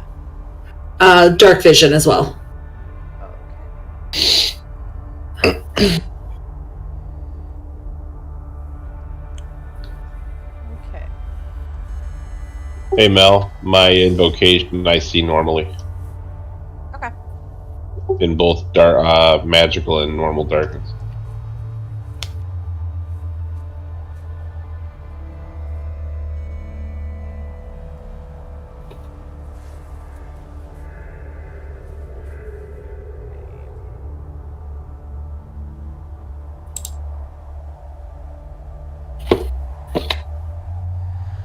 Okay then. Alright. The ogre's tracks lead you guys to a frozen stream, then along it to the Verbeek Leer. The trail culminates at a rocky hillside with pines growing around its base. Set into the hill are 3 caves. The creek emerges from the west cave, which has a low-hanging mouth. The center cave, an 8-foot-high passage hewn from the rock, is moderately blocked by a tight stand of conifers and 2 massive fallen logs. The northeast cave has a big yawning mouth, and flickers of light emanate from within. The tracks lead through this entrance. Is there a particular path you would like to take? It's risky. We get under there, we're not going to be able to see very well. Who says we're even going to flank them well? We don't have a dwarf with us. We could always sit here and wait for one of them to come out. Yeah, but we've already had a long day. What if they're in for the night? Well, look around. Is there some place that we could camp within sight of here that might offer us some concealment? Let me see.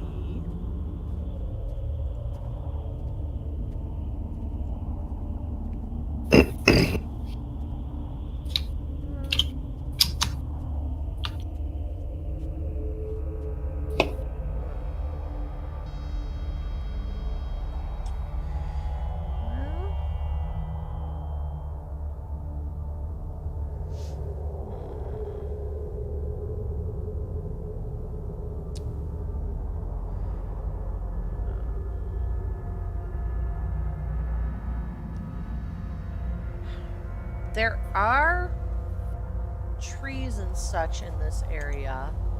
You might be able to set up camp around the trees. I mean, you guys saw the handout.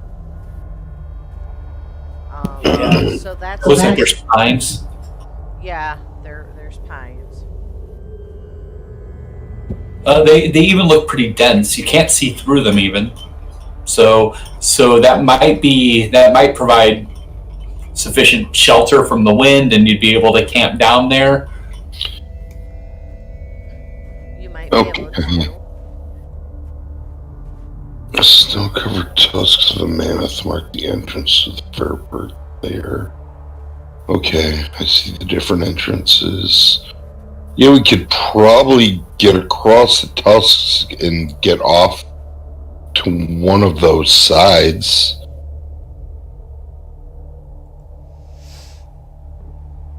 Yeah, I think if the way I see it is correct, it looks like either side could potentially offer enough concealment, because you can't. The pines are so dense you can't see through them to see the rock face on the other side. No, you can't. You could just see the one that's lit up, and you don't even see, you just see the light. You actually don't see any of the entry, really. You know what I mean? So I would think we could camp in there. We'd have to be awful quiet.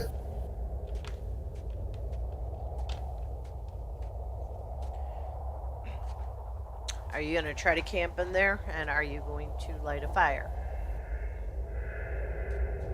If we camp in there, we can't light a fire. That's asking to get found.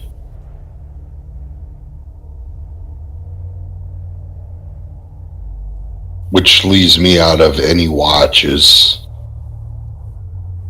But it doesn't matter. I don't wear armor, so...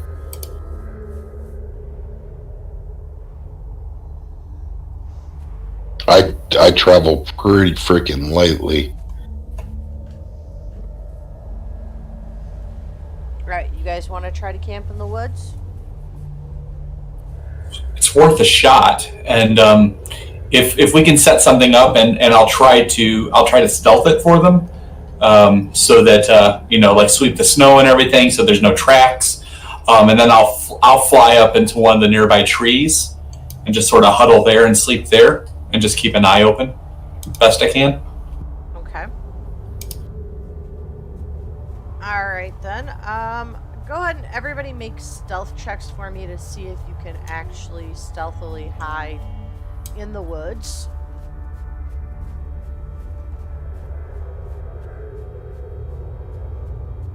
Okay, come on. Slightly better than last week. True that. It's not a 1, it's a 2. All right, Gorgash. Somehow the 6'8" half orc is better than the supposedly stealthy rogue. Are you wearing armor? Yes. That would put it at a disadvantage. Right. What the crap? Hey, Kikri's token still, Jack. gnome, Jack, yeah. Oh. That's weird. Not on my screen. His name token. His name token. Oh. Inside. Right I inside. love Jack. I know. He was pretty fun. I tell it broke your heart to make a new character. Well, that is... must be the character sheet he's had uploaded. He's got Jack uploaded on it, because I've got his Kikri token uploaded in the game, so that's just weird.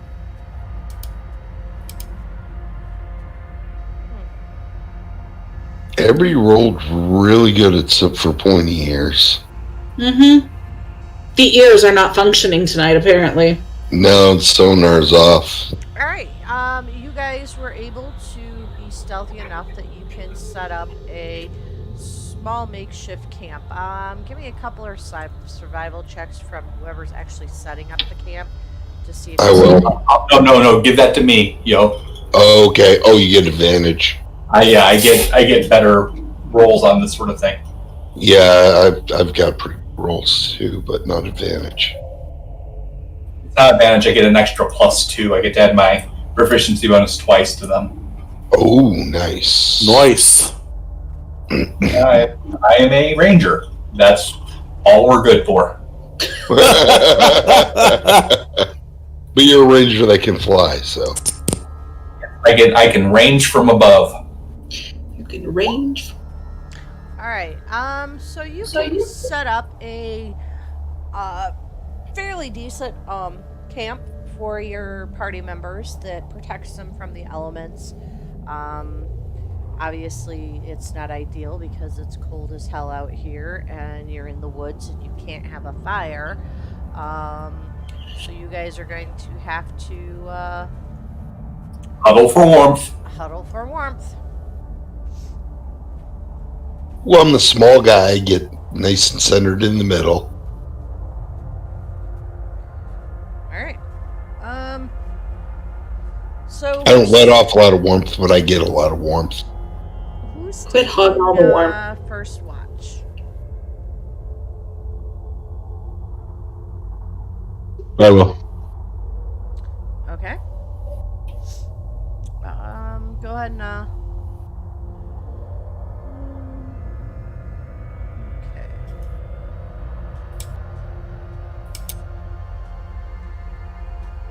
The air show will be good after 4 hours, so that'll work too. That'll be nice. Yeah. And Kikri's going to force himself to stay up all night. Is that going to give you any disadvantages? By my understanding of the rules, you could force me to make a con save for exhaustion.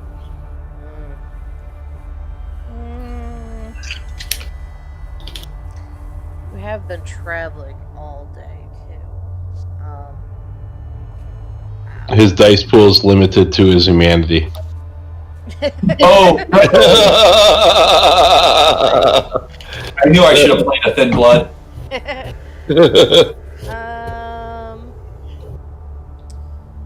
You know, I'm gonna be a good DM because you know you've got an ogre and a Verbeard. coming up. Oh. So. Come on. All right. Smack him with it. So the night passes fairly uneventfully, honestly. You guys were stealthy enough that you didn't wake anyone or do anything to bring down any unnatural attention to yourselves. So you get up the following day, where it's still night, because you're in a world of perpetual winter. But so yeah, now you have your entrances on how you want to enter the lair. All right. If this goes to a vote, mine's going to be where it's lit up because I can't see. Okay, so now I'm going to put you guys at the entrance to the lair. Okay. Dynamic lighting is on, so you should only be seeing certain things. So, Yes. you see where I'm pinging here? Yes. Yes. That is entrance number 1. That has a low-hanging mouth, and that's where the frozen river leads. Entrance number 2 is an 8-foot high passage, and it is moderately blocked by the logs you see in front of it. And then entrance number 3 is where the tracks lead, and you can see flickers of light coming from within. If we're trying to sneak up on somebody, flickers of light is the way to go. Yeah. Not And- fumbling around in the dark. Yeah, and there might be enough light too, where we could extinguish our torches and go in on their light. That's what I was thinking. All right. So you guys are choosing the third option? Well, there's only 2 of us that have given any input. So, I mean, what does everybody else think? Well, for you, it's the best option. You can't see. So, I'll follow. All right. Put yourselves in formation then.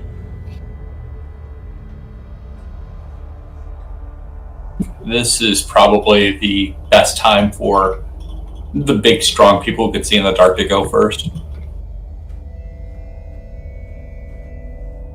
All right.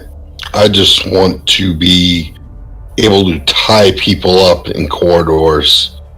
So ranged attackers get behind me, frontliners get beside me.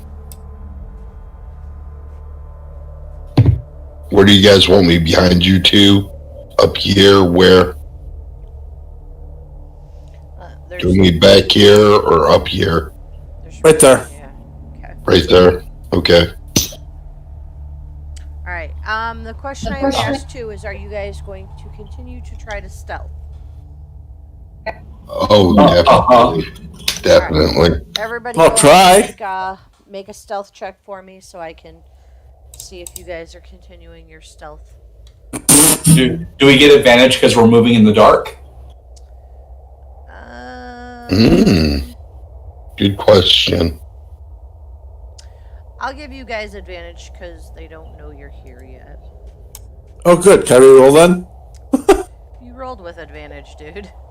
I rolled a disadvantage because I'm wearing armor. Oh, alright. Shit. Well, I rolled worse. Oh no! It's okay. Inertia finally rolls good. I know, right? It's alright. Your guys' group stealth check worked. Yeah, we had a really good group stealth check, even if, Korgash. If Korgash would have been on his own, he'd probably be dead already. But hey, you guys, your group stealth check worked, so you're okay. Alright. I guess we'll slowly start this way. Go ahead and start off your movement, guys.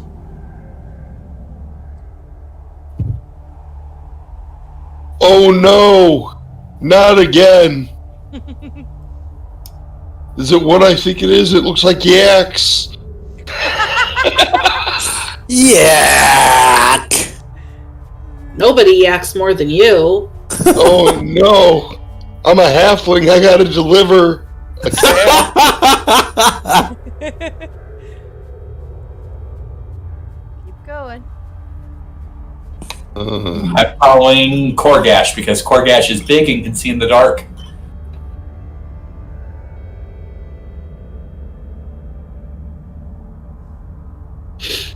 Sheep and goats, y'all. Sheep and goats. This just looks like a bad time. Oh, you're Hopefully they don't try to place place us. A bonfire in the middle of this cave keeps it lit and relatively warm. The scent of roasting meat fills the air as a hunk of meat on a spit drips juices into the fire. Goats and sheep are held in a spacious animal pen enclosed by a crude wooden fence. Other features of the cave include a wooden cart with a broken wheel, 2 old crates, and 2 barrels. Okay. This is the perfect place for an ambush. Hey, Mel. No. Oh, sorry. Go ahead. Mel, as I move, I see you have it set to my what I can see. Uh-huh. So what I can see is what I can see, correct? Yes, what you can see is what you can see. Okay. I will alert the group that off to the left, next to, will be Korgash's left, past the little wagon, down a little corridor, there is a creature, and I'll describe whatever this creature looks like, because I don't know what that creature is. Okay. Does it look like? And it actually doesn't have a picture for this creature, which is really weird. But let's see if I can find a picture for a verb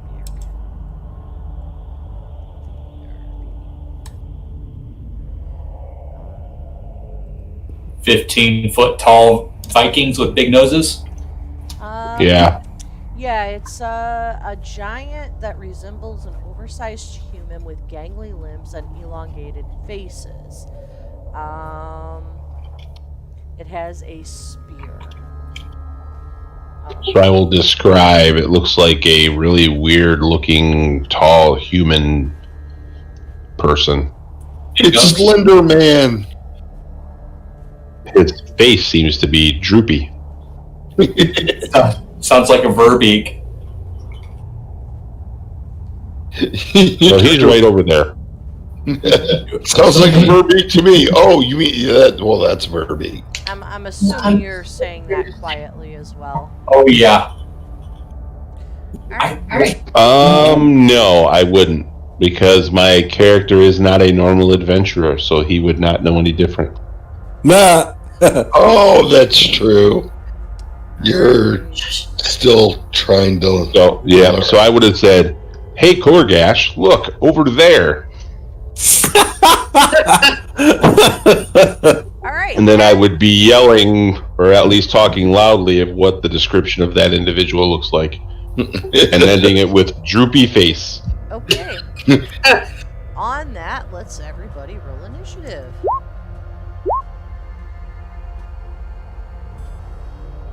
This is how the party dies. With the word droopy face. And that is the second one in a row I've rolled. Welcome to my world. God. Why is everybody rolling ones but me? Come on, I'm a halfling. It's because we're all staring at the tiefling, wondering why the hell he decided to do that. As I smile and look at everybody as if I've just done something very proudly. Yeah, it says you're like, I have gained knowledge. Yes.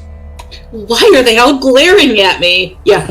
Okay, so Ursha. This is adventuring, right? Yes. Hey, Owlbear would be looking as he was pretending to be a goat. The The owl bear being the goats and the sheep. All right, Ursha. So Argentus has just pointed out rather loudly at a creature. Can you see it on your screen? I can. Okay, so he has pointed out the creature that you can see on your screen, quite loudly as the creature looks up at you. What are you doing? Well, since, I'm assuming he's going to try to eat us, I am far enough away from it. I will shoot it with an arrow. All right. Because I don't want to be eaten. Okay, and you miss. Of course I do.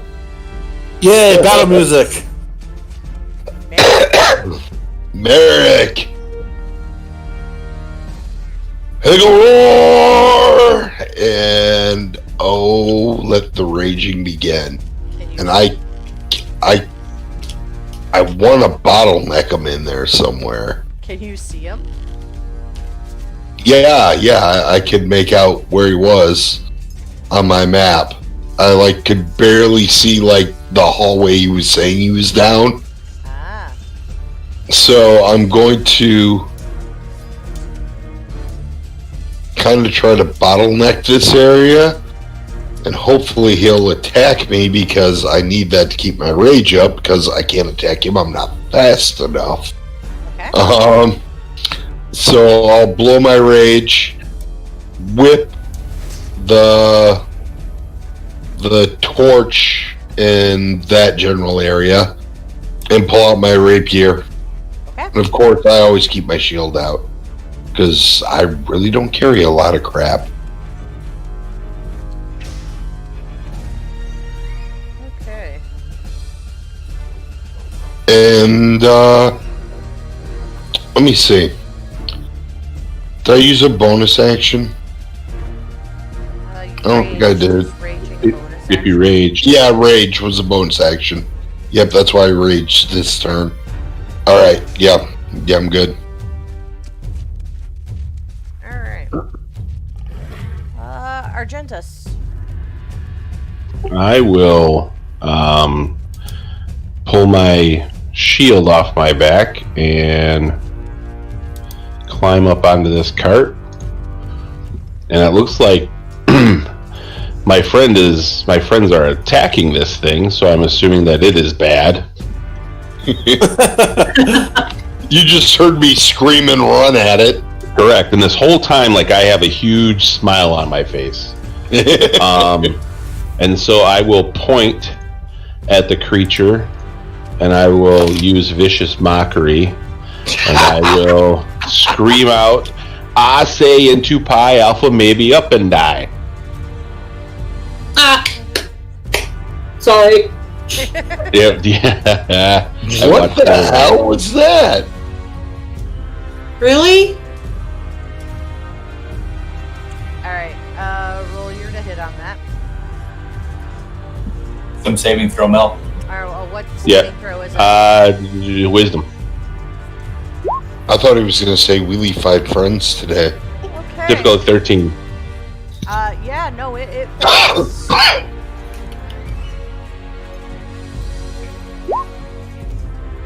it takes 3 points of psychic damage. Oh, vicious mockery. It's psychic damage. Woohoo! The fact that That it's is the end of my turn. Oh, you made me feel so bad. The most important part, though, is the disadvantage on its next attack roll. See. Alright, so you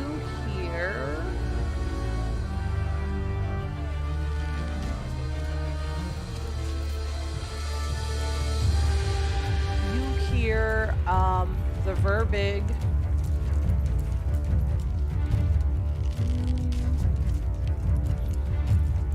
shout out quite loudly, or actually whistle quite loudly, and He is calling his friend. Yeah, this is why we needed to be stealthy.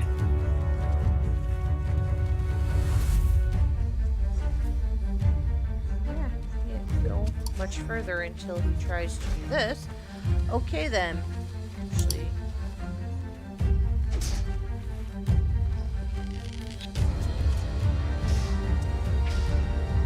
As he attacks Merrick, does a 12 hit Merrick, No, it does not. and does an 18 hit.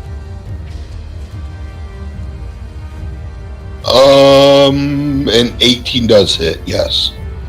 Okay, as he deals Which is good. I needed to take damage to keep my rage going. maybe 15 points of damage.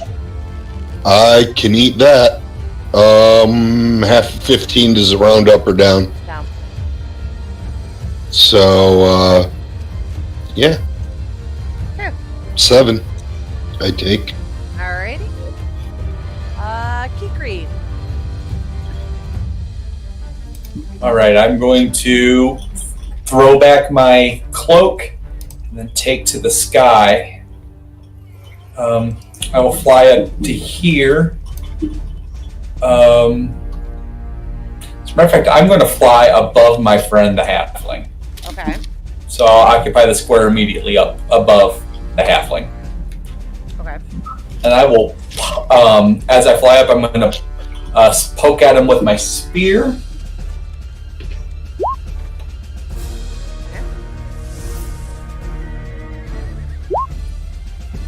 A 10.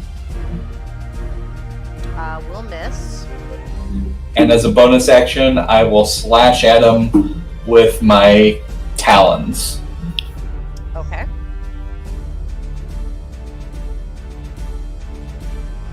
Where did Merrick go?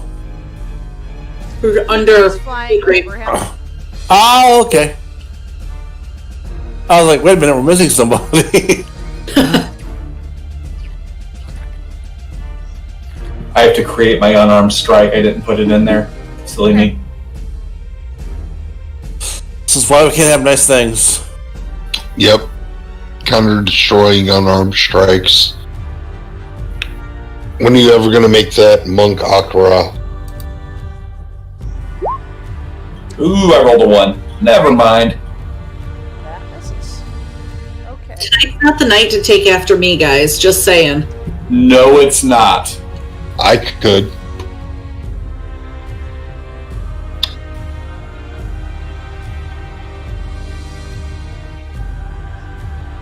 Okay. Oh my. Yeah, somebody's going to have to take care of that real quick, like. Korgash. Oh, Wow, Korgash, what an initiative. I know, right? I have to send blocked off for now. Man. We can get at him, though. We I can get- all three focus damage on him. That would be awesome, but that thing's going to flank us. Yeah. I'm half tempted to go after that ogre to. Mm-hmm. I'm a tank, I'm a DPS, not a tank. I'm a tank. The If you really only- want to... If you really want to take down something quick, get over here by this verb egg. I got fire. I just want the ogre to flank us. I don't think that'll be a problem because we're going to all be within 5 feet of him if he gets down there. That's true. Alright. Korgash is going to draw his long swords. Come to the Verbeeg. Rudy. Hey, Connor, don't forget that charm that was given to you as well. Oh, I'm not. Okay. And as he charges the Verbeeg, he'll shout out, "For blood and honor!" Okay. It's that something from World of Warcraft. All right. Korgash. Well, this Blood and Thunder in World of Warcraft, so I changed it. Porgash reaches out, slashes at the Verbeeg, dealing 11 points of damage to it. And the following longsword will follow up. With 5 more points of damage. Alright. Ursha.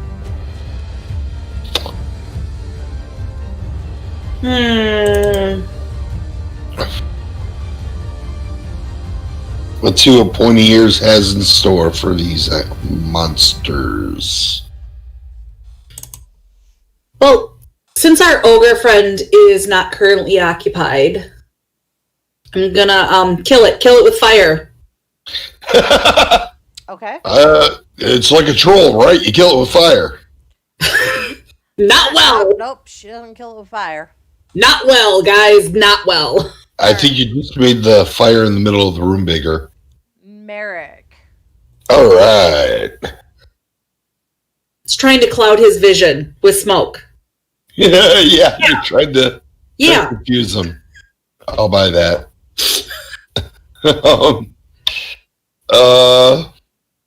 Well, we're gonna go rapier. This is what we do. Okay.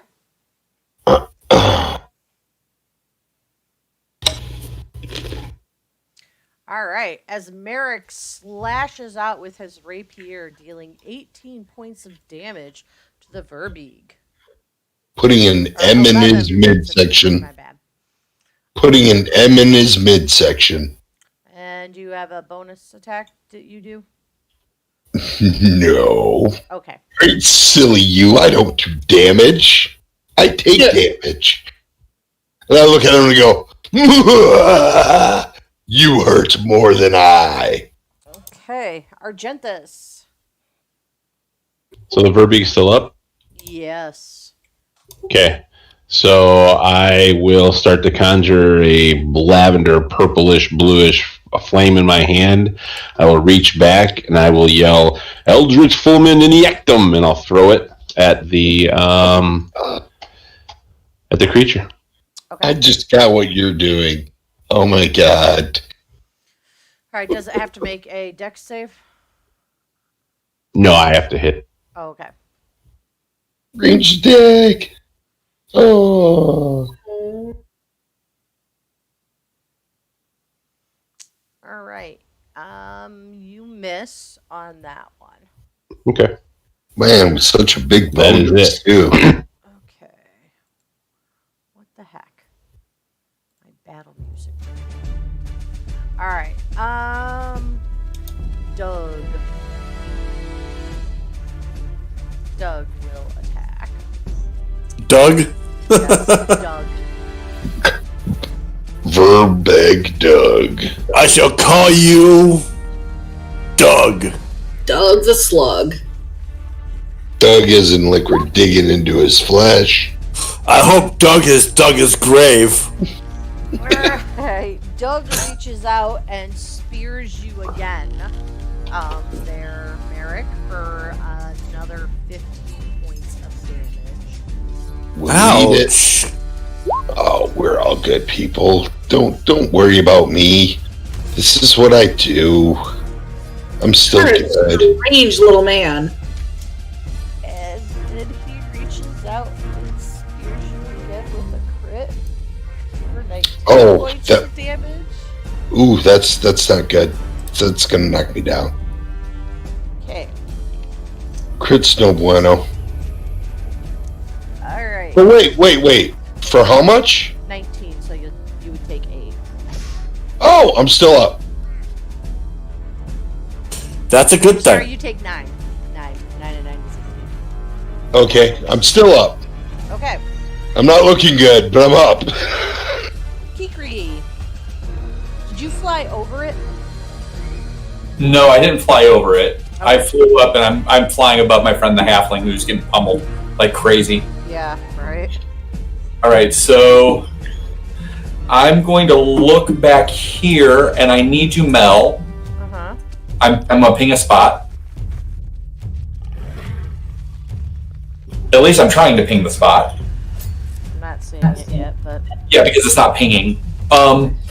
So the on the map, so the fire, there's a square just to the northwest where the smoke starts to drift up. Yep. That's the spot. I would like you to drop a giant elk there. A giant elk. Okay. A giant elk. Oh, from that bag. Yep. Yep. Oh, yeah. He's gonna attract the ogre. Good thinking.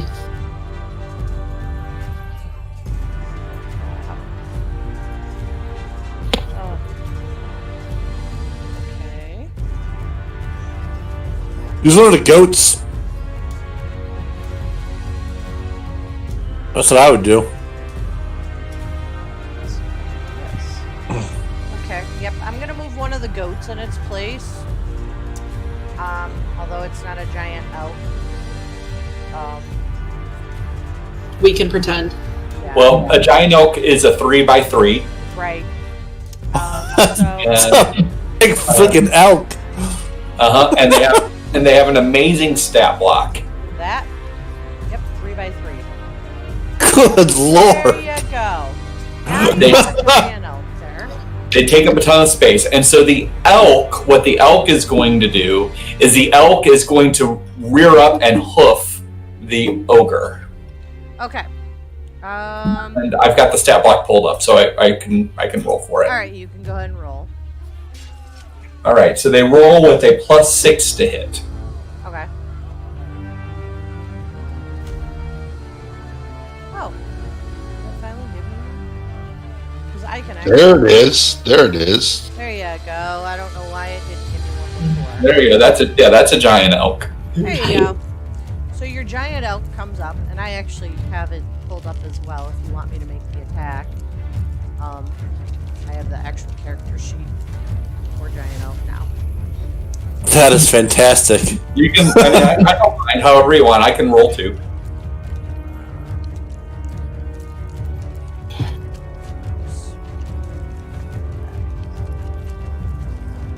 No, not mouse. Elk. Yes, I know.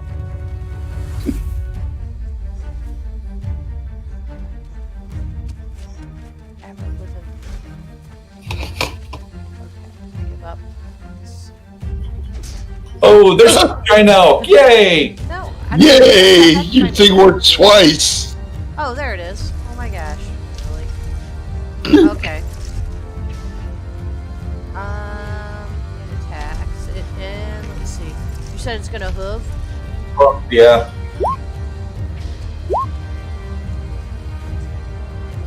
Alright. It will hit the ogre. For 22 points of damage. No.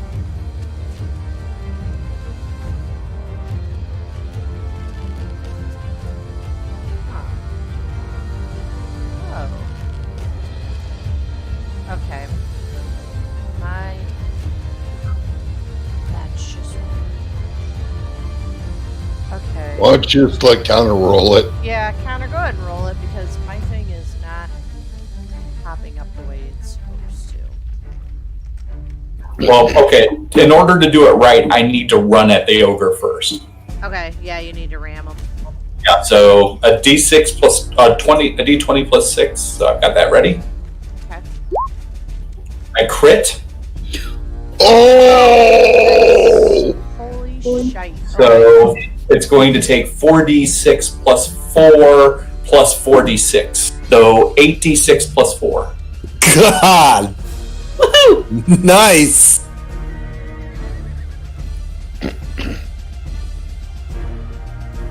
Alright. 32 points of damage, and I need a strength saving throw. And a strength Just- saving throw from. This elk just cracks his ogre's skull. Jeez. Okay. Ogre.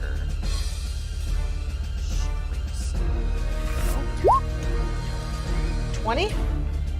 Okay, so it doesn't fall prone.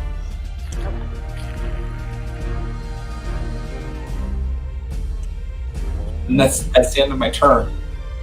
Okay.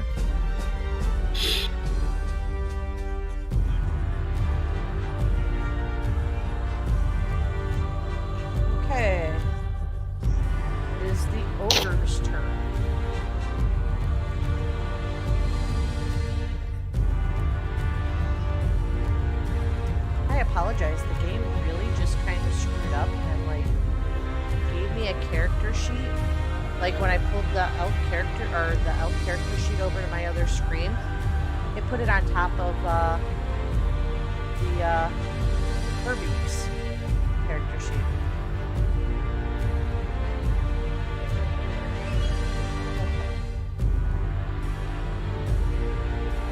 So the ogre is going to attack with his great club. No, not the elk. And does a 13 hit the elk? Well, it certainly hits the elk, but the elk's skin is too thick for that. No damage. 14 AC, natural armor.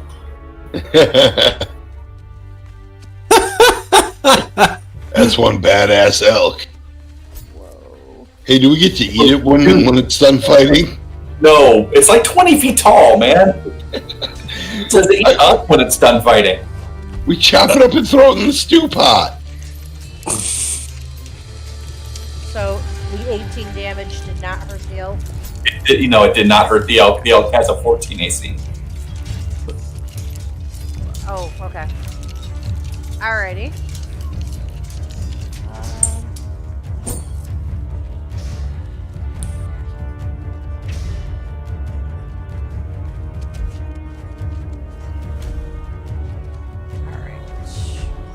Korgash, your turn. Korgash is going to slash at the Verbig. There's slash number 1.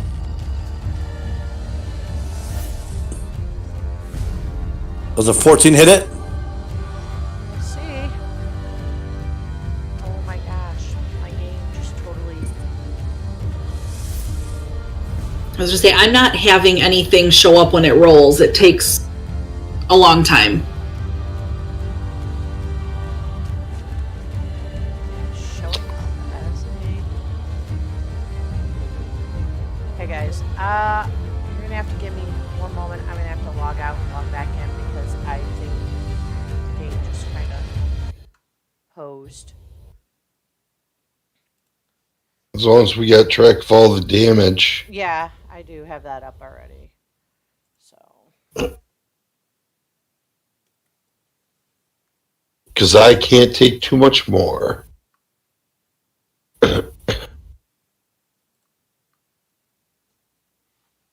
One more hit from this thing and I'm down. It's okay, I'm gonna take 3 attacks this round. Alright.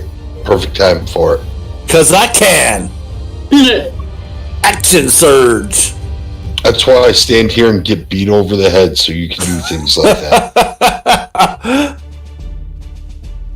Okay, so let's see if I can pull it up now.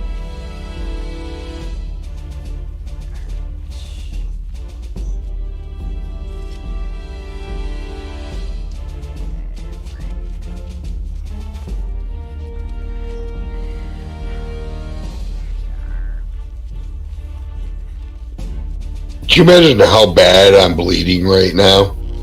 Probably like... Well, it depends. Is he like stabbing you or is he just bludgeoning you to death? He was using a spear. Oh yeah, and you probably got like giant holes in you. Yes, giant, literally giant body gaping holes in me. Oh my goodness. This game. This thing, because it was rounded down, this thing's had to do over 50 points of damage to me at this point.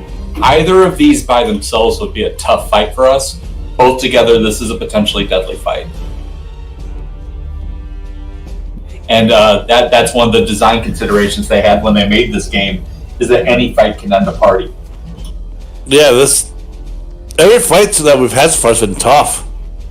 Yeah, you guys, on the last one, if I wouldn't have gotten that hag down, that will-o'-the-wisp was going to take you guys out, it looked like, for a second. Yeah.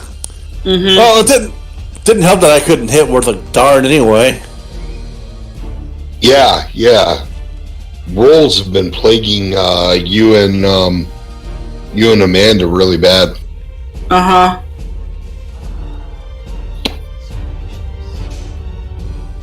Now, Connor, on the other hand, with that charge. Yeah, but right before that, I rolled a 1. So It's really weird because this thing like just totally like even after logging out, logging back in, it's still giving me the out. Which is not good, but oh well. You can't move it or anything or close it. I can try to, you know what, that's a good idea. I can try deleting the verbiage off the map and see if that gets rid of it. Good point. Thank you. Sorry, guys. No, it's fine. It happens. We found a glitch. Giant elk. There you go. So anybody watching at home, there is a glitch.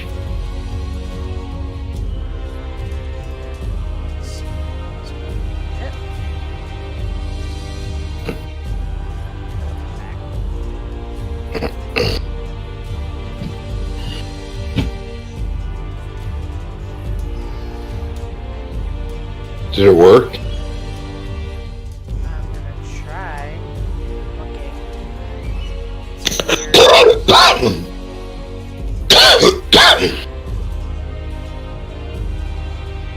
Nope. Did not. I don't know why, but it did not. Oh well.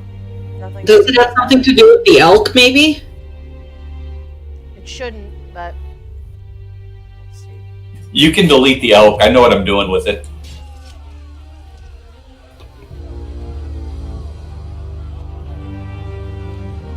Oh my god, your elk's been replaced with another verbiage.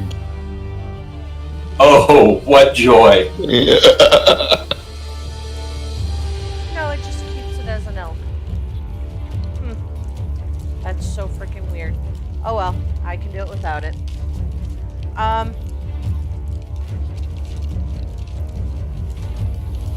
Okay. So, Korgash, you said you were attacking multiple times. Yeah, I got a 14 on the first one.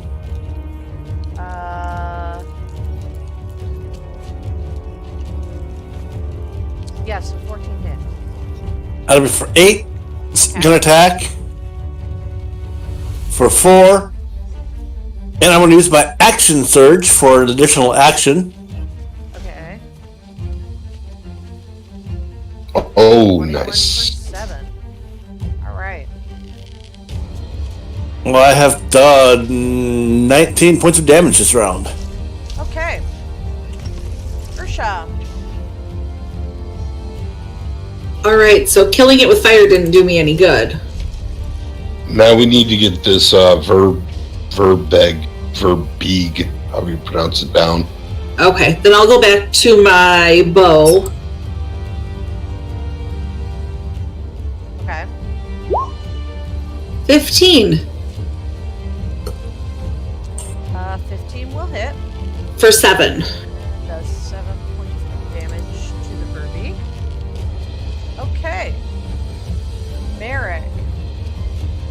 Hurting mightily. Do I drink down a healing potion or hit him? Healing potion's good for 2d4 plus 2. This thing hits you for more damage than that. I was gonna say chug. No, he's saying don't chug. Don't chug. Yep. Healing potion takes a full action too, doesn't it? Sure does. Action All to right. draw, action to suck. That sounded wrong. Yeah. Just 21 for 10 points of damage. Okay. And you hit it for 10 points of damage. And it is still standing. Fall, damn you! I won't be standing next turn it goes.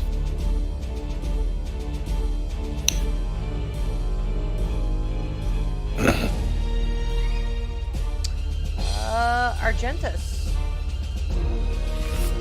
So the Verbeeg, I will hex it with my bonus action, And I will Eldritch Fulmin and Ejectum.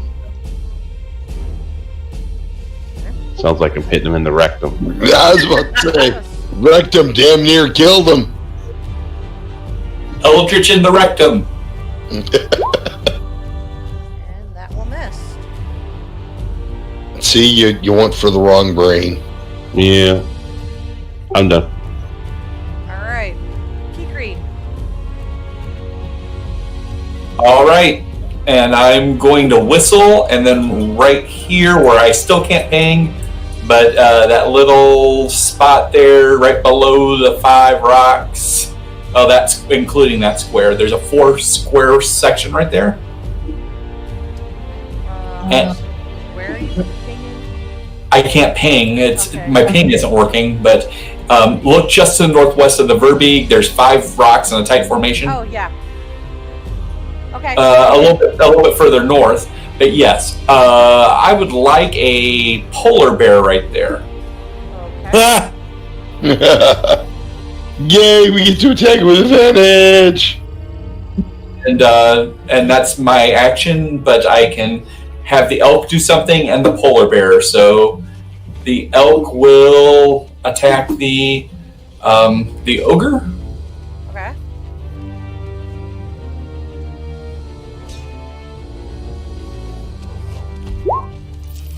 An 8 probably won't hit. No. They does not hit. And the polar bear will attack.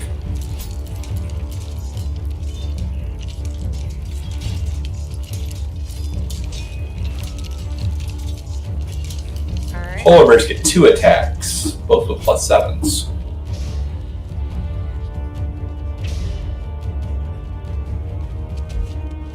So here's a bite. A 22. Will hit. Bite for polar bear is 9 piercing. Okay.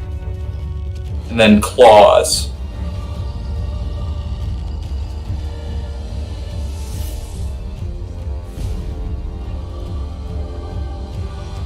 That's a 19.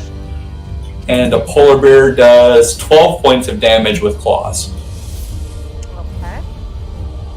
Go down. Come on. It's a giant, dude. It's a giant. Will stand. I need to put back in. Fall, curse you!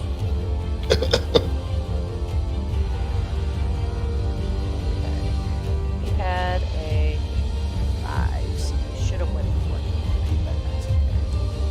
All right.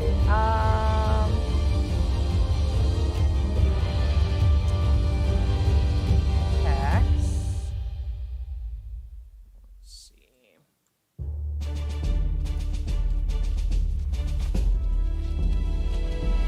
Nobody gave it disadvantage? Somebody? Anybody? Does not work.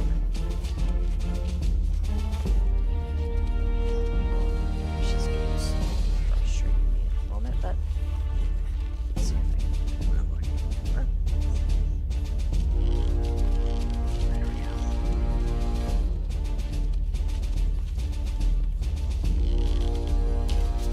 Okay.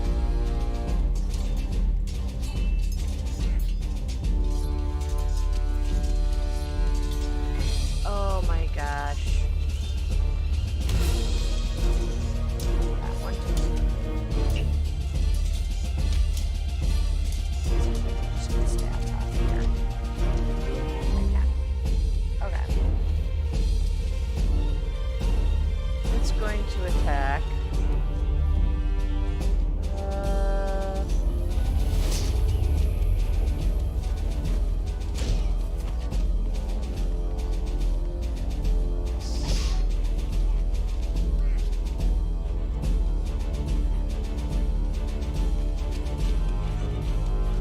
Hey, did you guys hear the polar bear in there?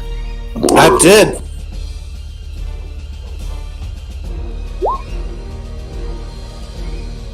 Okay. A 24 will hit.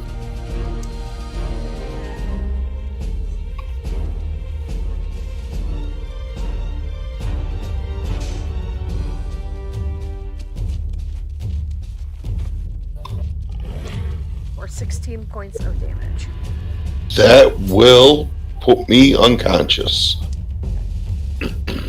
Oh no! It All right. had to do over 50 points to me, but it did it. How many hit points do you have? Jeez. I have 25 hit points, but it's all halved because I'm like. Yeah. Okay. You see, appearing behind. Well, you see what you see on the screen. Oh dear. Okay. Oh no. It is the ogre's turn, who is going to try to attack the bear. Or the elk, I mean. Will a 12 hit the elk? No. Alright. Hooray! Korgash will attack the Verbeeg. Okay. Only twice this time, because I've already used my second act, or my cool special fighter thing. Okay. A 12?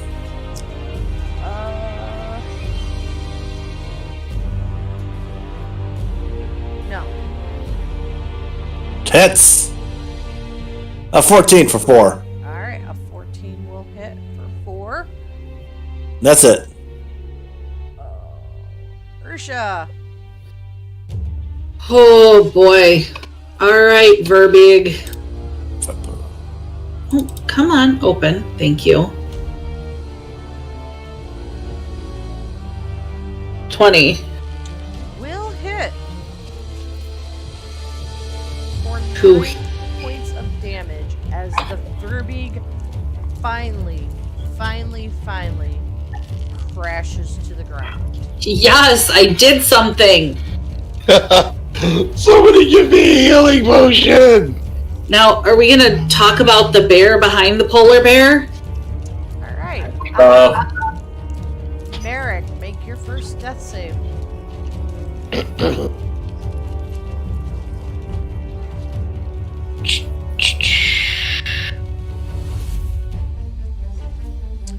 Okay, first one is a success. Alright, Mr. Cave Bear.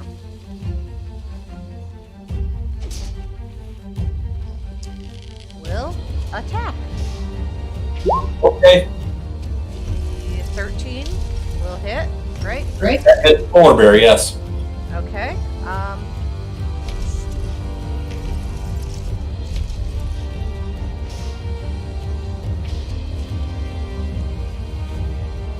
I'm gonna do my my Ken Watanabe impression from 11 points of damage. And then a Okay. 9 will miss, I'm assuming? A 9 will miss, yes. Guessing it has the same stats as this bear, so. It has the exact same stats as a cave bear, yes. Alright, Argentus. I see the bear. I'll use my bonus action since the Verbeeg is dead and move my hex to the bear. And I will attempt to Eldritch Bolt it. I will say Dex is the stat for the hex that I'm going to make it have a disadvantage on. Okay.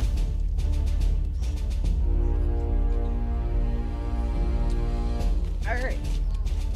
So it'll have disadvantage on ability checks made with Dex. Okie dokie. Cree. No, I still gotta roll for my Eldritch. Oh, yeah. Sorry, my bad.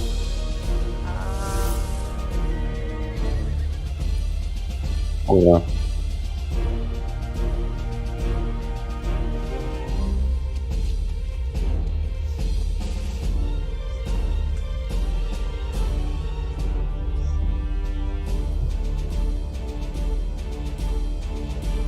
Okay, a 22 will hit for 1 point of damage.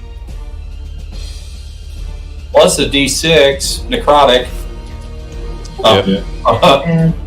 1 point of necrotic damage. Yep. Alright.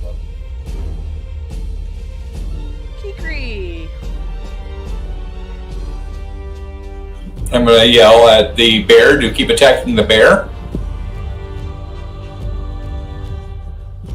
And then I'm going to drag the halfling with me.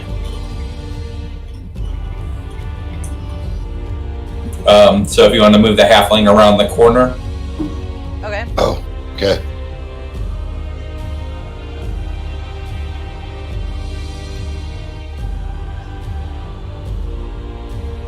Alrighty. So that he's adjacent to Kikri.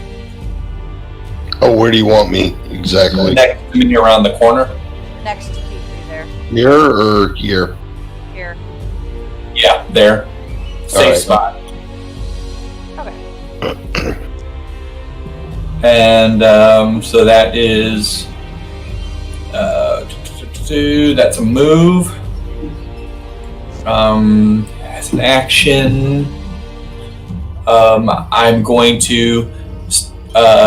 I interacted with him as a free, so I can't pull out a potion and give it to him this round. But I will start checking his body for a potion to see if I can find a potion on this person. Okay. And It is. Yeah, I was about to say it'd be pretty handy. I don't carry a lot of gear. all right, and then the bear will attack. Okay.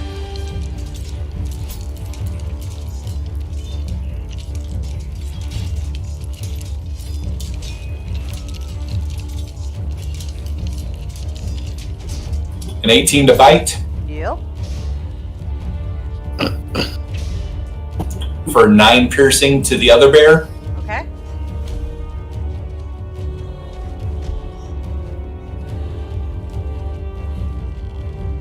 And a 12 to claw the bear. Does that hit? Yeah. For 12 slashing to the bear.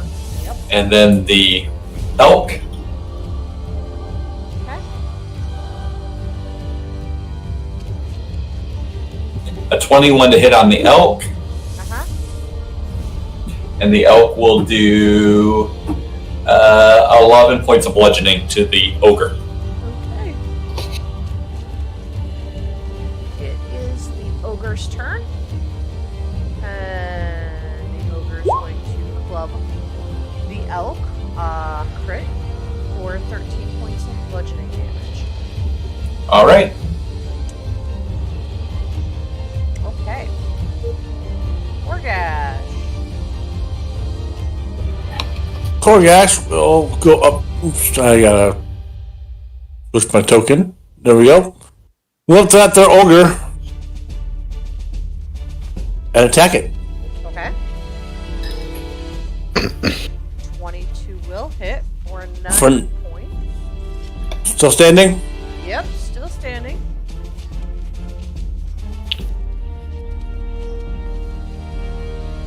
And a 19 for 4 more.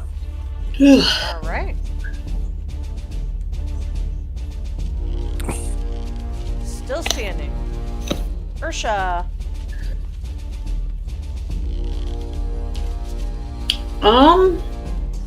Well, I will take a step that way and fire at said ogre. Okay. Maybe. 11. Will hit. For 5. With 5 points of damage as Ursha steps up, fires at the ogre, hits it, and the ogre collapses to the ground. Alright, Merrick, make your second death save. All right. On it.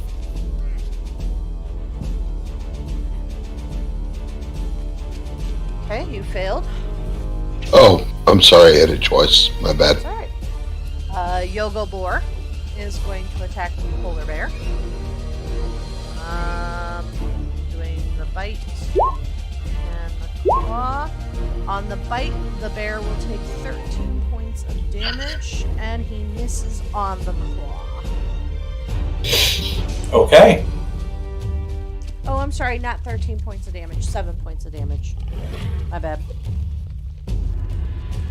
Argentus. Same thing. Eldritch Blast will hit for 9 points of damage. There we go. An additional 4 from the hex. And 4 necrotic from the hex. Alright, Kikri. Now we're in business.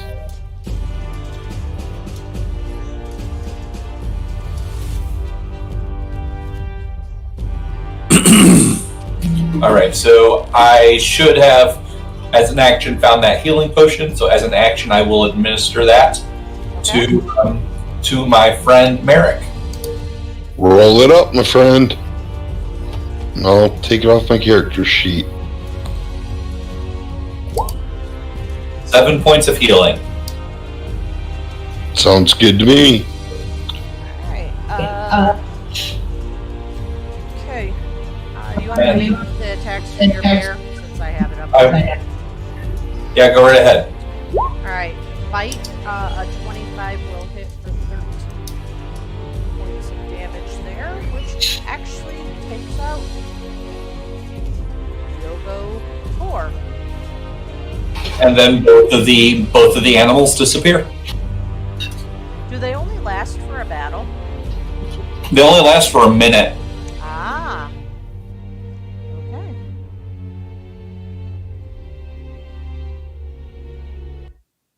Alright. Okay. So, Kikri, did we kill him good?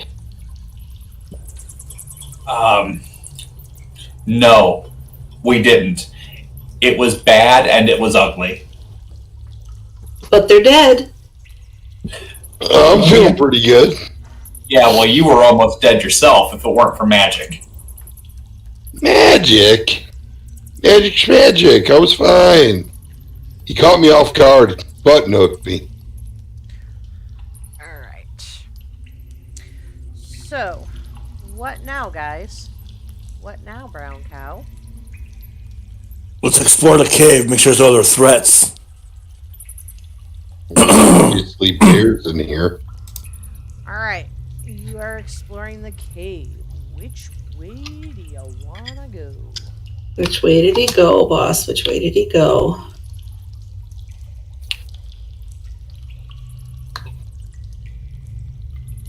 Well, there should be some kegs of mead in here.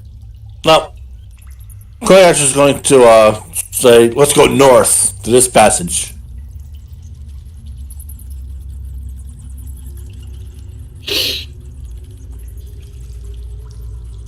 Okay.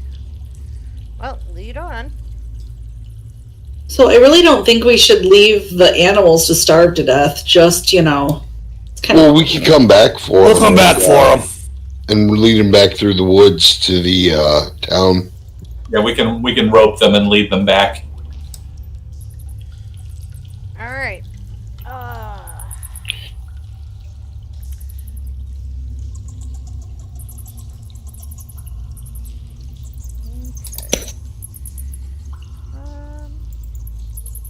Keep going.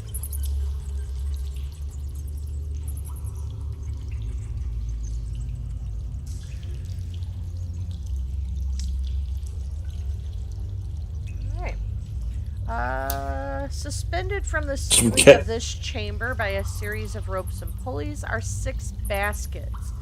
Clustered near the south wall are 3 wooden casks carved with good needs, heraldic symbol, a drinking mug made of a cut-off section of horn with an antler handle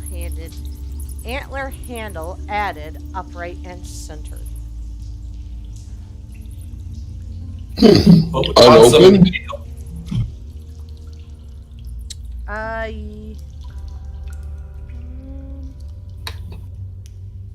Yes, they are unopened.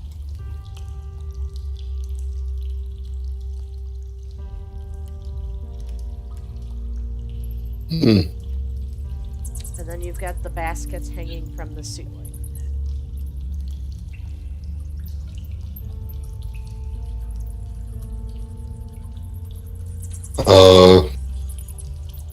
Well, Kikri, you want to flap there and see what's in the baskets. There is a pulley mechanism with them. Oh, I'm sorry. I missed that. Guess we could Okay. lower them.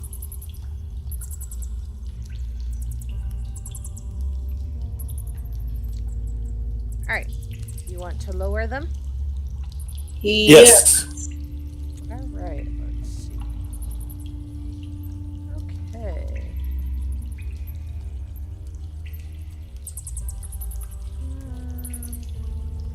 All right.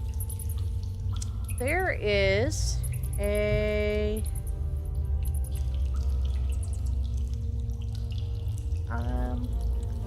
basket full of metal fragments. Wow.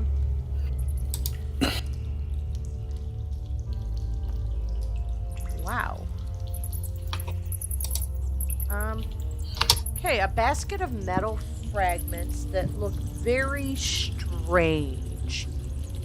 Very, very strange. Oh, I'm sorry. The casket, one of the caskets is empty as well. The casks, the other two have 20 gallons each if honey needs. There's another basket has shears. One has milk pails. One has bristle brushes. And then the remainder of them have bags of grain and oats. And then the metal pieces in the last basket. Any idea what kind of metal this is, anybody?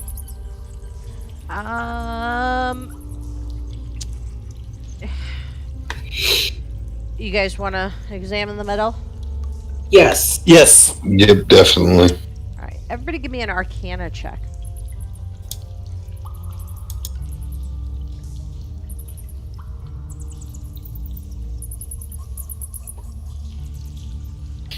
Jeez, Corgash. Holy shit, Corgash. And I'm trained in it. Corgash. Even worse. Corgash, you realize that the metal is not something one could expect to find on this world. It is actually not from this world. This is otherworldly metal. People used to say that about a Metallica, but not so much anymore. Okay. Looking at it, you would say that these pieces of metal are probably worth 75 gold to, say, a blacksmith or a tinkerer. Like each? No, the whole basket of metal bits.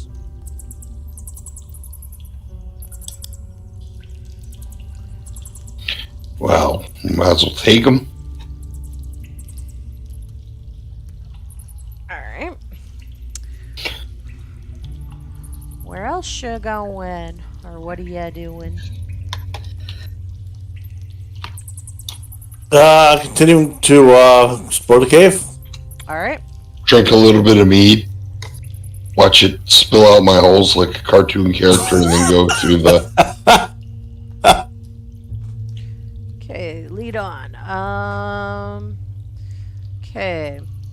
Carved into the steps on the south side, climb 5 feet to this 10-foot high, 15-foot square room, which has narrow, natural exits in the east and west walls. In the middle of the room is a rectangular stone block 7 feet long, 4 feet wide, and 3 feet tall. Pictographs on the walls of the chamber tell a tale of one tribe's journey through the mighty mountains across a perilous tundra. So it's a tomb. Is there writings on the wall? Like, They're pictographs. okay. Is this or is this a coffin? It is.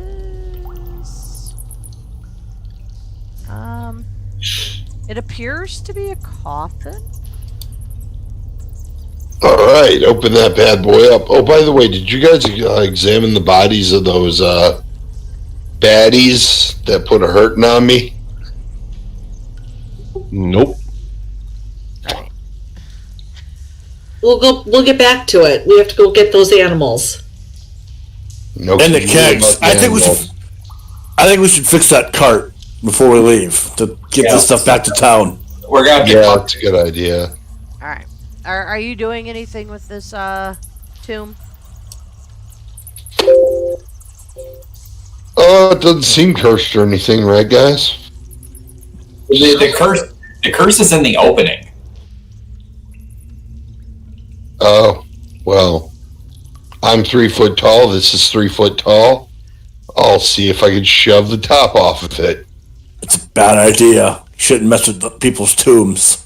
I'm gonna step back because I don't want in on that shovage. Roll your strength. This is where it becomes really funny. I'm the barbarian with no strength. Okay. This is truly sad.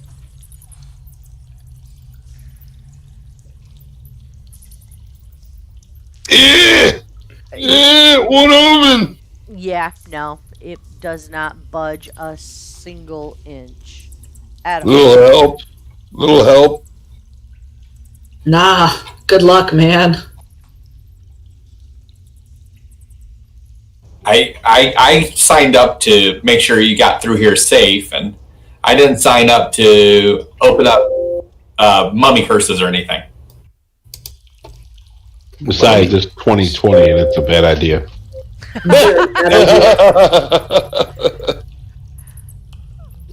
Doesn't budge, Korgash. Oh well. I will take that as a sign from the gods. This tomb should not be opened. Alright. We'll lead on to the next spot.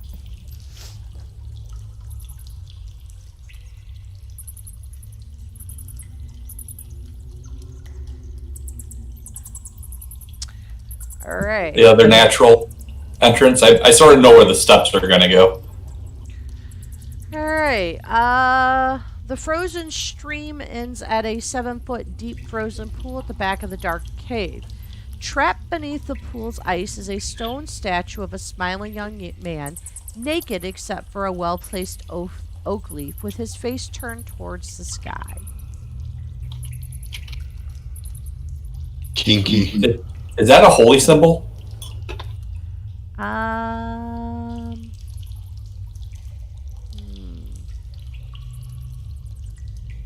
Make a religion check for me. I'm just wondering if it's Eldath. Because my character follows Eldath at this point in his life.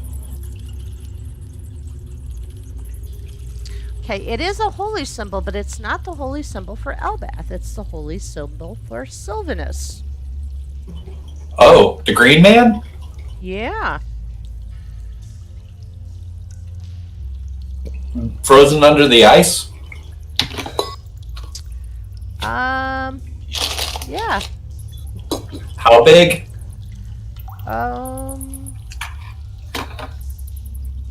Doesn't say how big it is.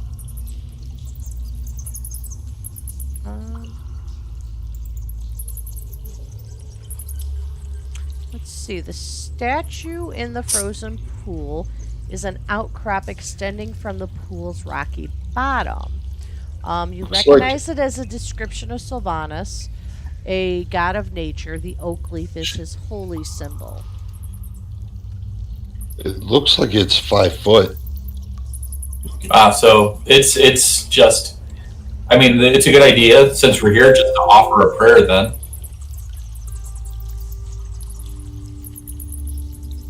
Okay. Alright. So this is I'll offer a prayer that the winter ends and spring begins anew. Okie dokie. I guess we'll all do that. Or I will anyway. Mr. Grave Robber. Damn Skippy. And that person in that grave probably is a follower of Sylvanus, you jerk. Yeah, well, they're not using the sword now, or whatever they got in their armor, or... It's just a mummy. That's the only thing that's in there is a mummy. And you rot and it's over. Wait, Hey, you know what, there's no guys? limitations to what we can achieve. Guys, I was wrong. That basket did not have metal in it. I was looking at a different spot. That basket holds 72 silver pieces, 344 copper pieces. Hold on. Gotta get my document up. Yep. What's the silver? apologize. 72, 344 copper, a translucent pink moss agate gemstone worth 10 gold, a healer's kit, a hunting trap, and a small rabbit skin bag containing 10 silvered sling stones. Alright, what I need after the healer's kit. Hunting trap, Okay? and then a bag that has 10 silvered sling stones. That's weird. Well, silver is probably good. Okay. I Alright. think really good if we had a sling, I guess. Where are you going north? No, now. Well, not north. There's no north. There's a room back over this way. I think we should go check that out. Let's just keep following the server down. Yeah, then we can cut back up. Well, we know this leads to a cave, don't we? Yeah, we kind of know. But we can round this corner right here and then go back up where he's talking about. Okay.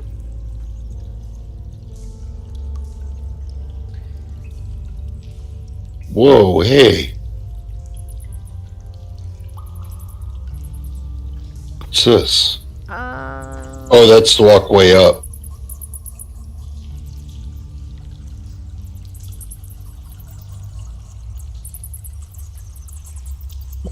We've been through here. I still can't ping the screen, but the 5 rocks is where I summoned the bear. Okay, the area you're going through now is an 8-foot high, 5-foot wide passage that has a dozen burial niches carved into its walls. Okay, so that would be the center entrance. So this was a mausoleum of sorts? There's some skull bones that are still in those burial niches and a few curved stone knives.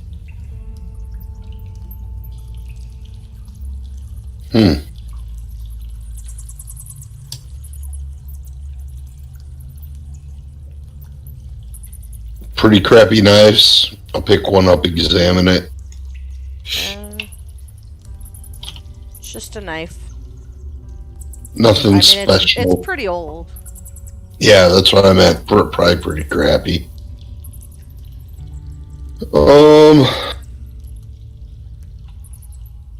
We've already been up there. I think we've done everything we can do except fix the wagon and get the casks in there.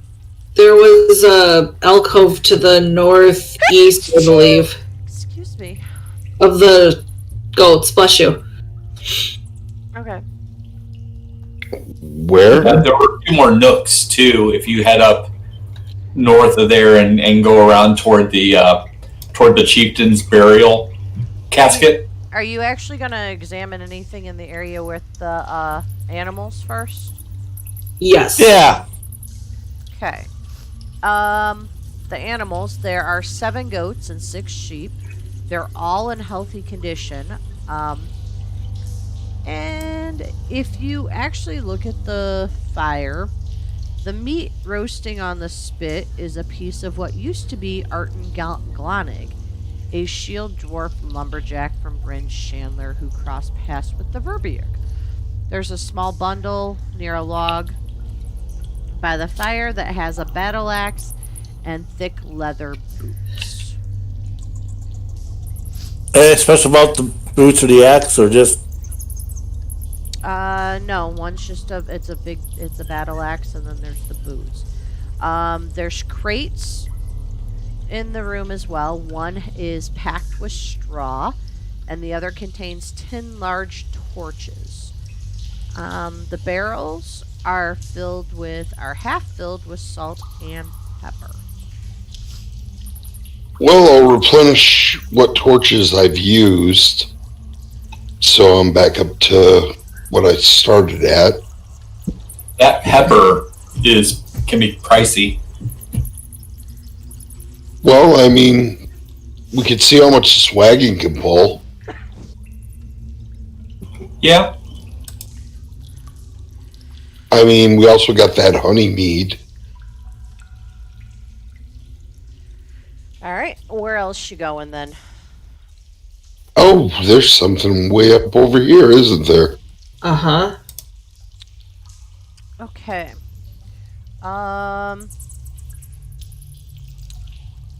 This dead-end cavern has a crudely excavated 10-foot wide pit in the middle of the floor.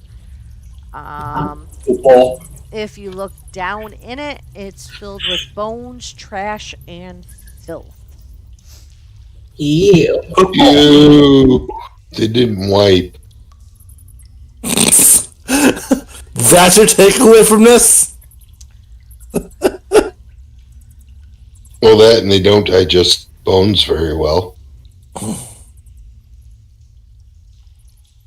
Ooh, bones. Looks like another entrance. Y'all. Hmm? Okay. What the frick are those trees? Yeah. Alright.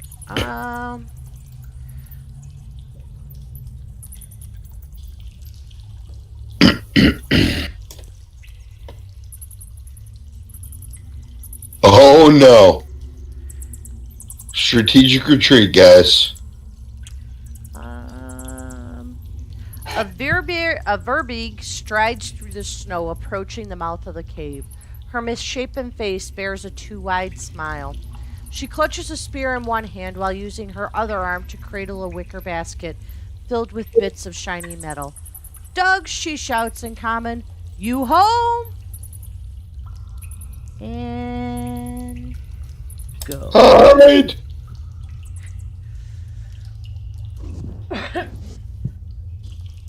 Okay, what do you guys want to do?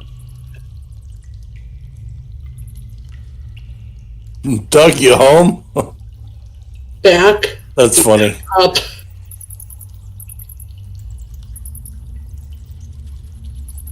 Should have taken a 10-minute rest.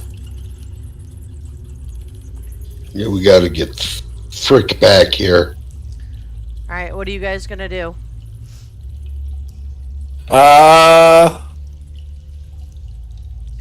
Well, Higgle Roar's still pretty hurt, right? There's no way I can face this thing. We'll slowly and cautiously back away. Okay. Because I'm assuming she hasn't seen us yet. Don't know. Well, now she's yelling for Doug. Alright. So Okay. Oh. Okay.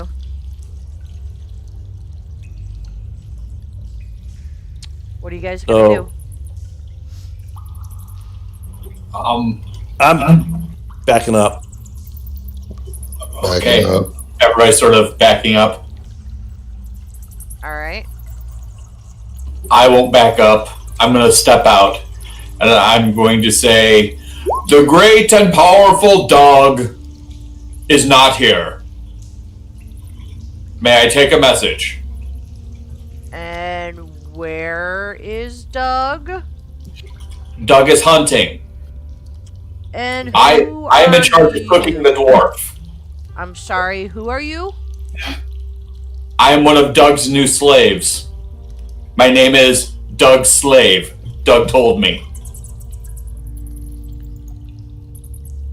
You're Doug's slave. Yes, slave. It's really not too bad. I'm stringy, and dwarves taste better, I'm told. Anyway, I'm sure Doug will be back later on tonight. Doug told me. Okay, well, I will wait for Doug. Come, slave, get me food. Working on it. Who are you? I Doug woman. Oh. Well, I Gog. he has great... Got? Gog. Gog. He has great taste, Gog. I wait for Doug. You Okay. So... You're waiting a long time. right? Oh, we'll go back into the cave. I'll be like, okay, y'all, we can make a dash for it out the other exit. Load that cart and let's go. Cart's I don't broken. Heck That's with the problem. cart. Yeah, no, we're not working on that cart. Right. Not working on the cart because the cart would slow us down enough that She could catch. she could catch us. We just gotta go. Alright, you guys gonna take off running then? But I'm gonna bring her some dwarf first. Oh, but that'll keep her distracted. Okay. Make it a really large serving. There is nothing good about this scene right here. It's gonna be everything I can do not to puke. There's it's dwarf leg.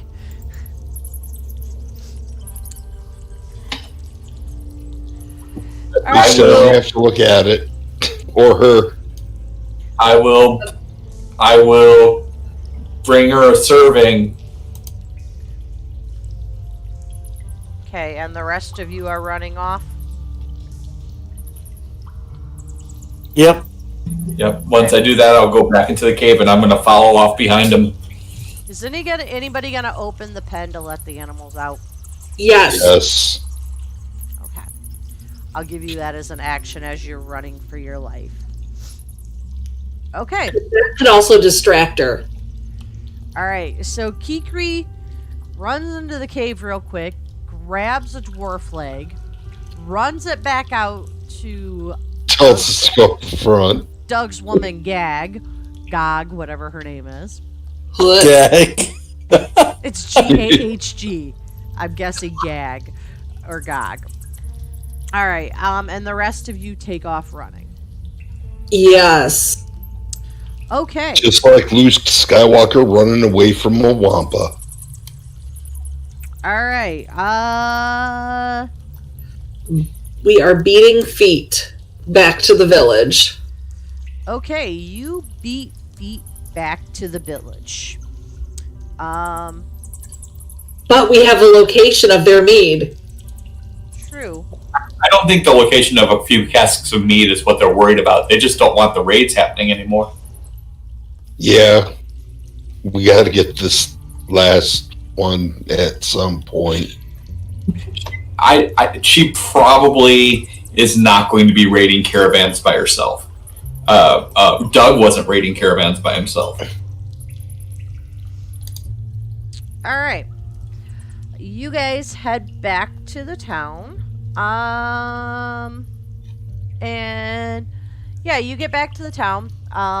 You have some time to rest up.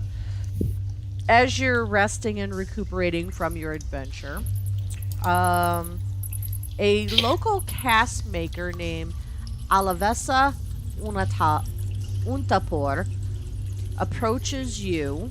I would say probably approaches Kikri because Kikri seems to be the leader. And it says a middle-aged woman approaches you and removes her thick wool scarf so that she can speak clearly. My name is Alivesa, and I make the cast for the mead. Some friends of mine don't want Shander Froth to become our next town speaker. They say he's untrustworthy. I don't know him that well, but I've been urged to run against him. I have no interest in the speakership, but you seem to be a good leader, and this town could use one. What do you say? Who's she saying this to? I would say Kikri because Kikri seems to be the de facto leader of the party in as much that he is actually leading them around. Well, leader, guide. Or, I mean, what's everybody's charisma score? 16. 0. Well, 10. 12. 10. 11. 16, easily the tiefling. I would think that the poor elf would be rather insulted by that. That he's talking to the tiefling, not her. Well, the thing is, the tiefling has been very quiet and keeps to the back, so I doubt she would approach the tiefling just because he seems to be observing and not talking. Honestly. I mean, is there somebody else that appears to be more the party leader? I don't want to lead anyway. I just want to defend towns. Want to fix this whole area. I mean, that's why she approached Kikri, because Kikri seems to be at least leading the party. Yeah, like in the most general sense. Yeah. So...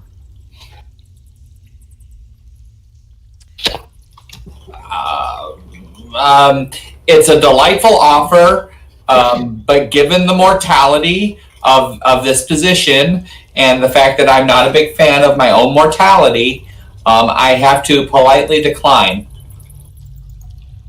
But you seem like a nice woman. Maybe you should go for it.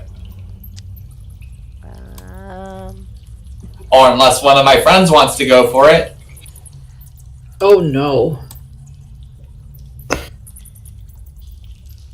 It's a nice place.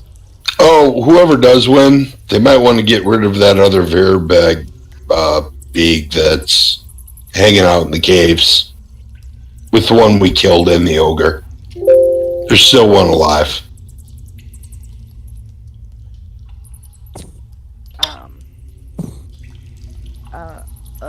Okay, you left one alive.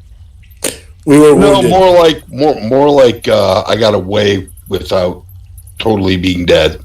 I'll open like some of my furs and stuff and just show off that I have like, what was it, like 6 giant spear holes in me that are probably still oozing blood.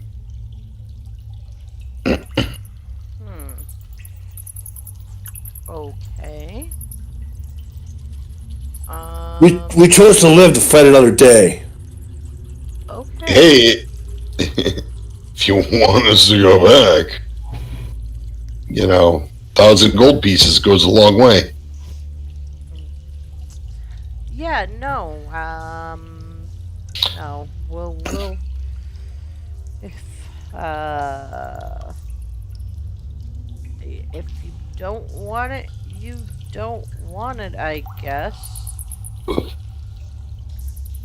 We want it. It just depends on how much you're paying. We don't make good money, especially not with perpetual winter right now. Don't make good money without wine or without ale. If they keep taking it, not going to make any money. Well, it isn't that. She just wants you to be the town speaker. If you guys turn down the role of town speaker, she's not going to stay and talk that much. She just doesn't want to be the town speaker. Why don't you want to be the town speaker?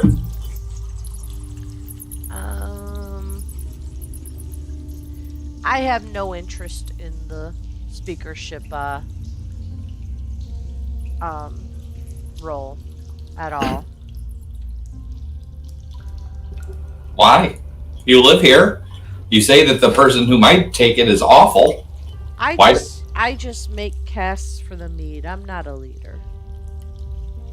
Well, see, a lot of people seem to think that, and they tend to put really ritzy rich people up there who really are only interested in serving themselves. But you know what?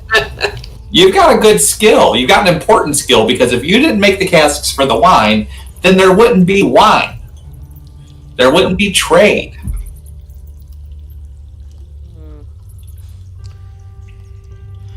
You make a good point. I'll think about it. Okay.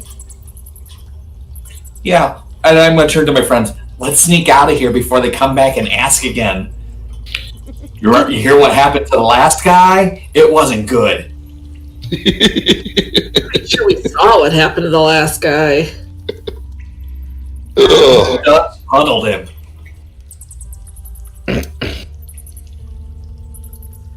Okay. Oh, by the way, I would have made sure to grab the dwarf's boots and axe so I could take him back to the town so he could be identified, blah, blah, blah, and, you know, they know what happened to him. Just don't tell him that we fed the other verbeeg part of him to cover our escape. Well, I was going to leave that part out, but if you want to mention Nobody it. needs to know that. No, I said make sure you don't mention that. Oh, Okay. All right. I think that's a good place to end for the evening. We're here, and yeah, you guys completed another quest. All right. And snuck out before they gave us responsibility. True that. True that. Alrighty.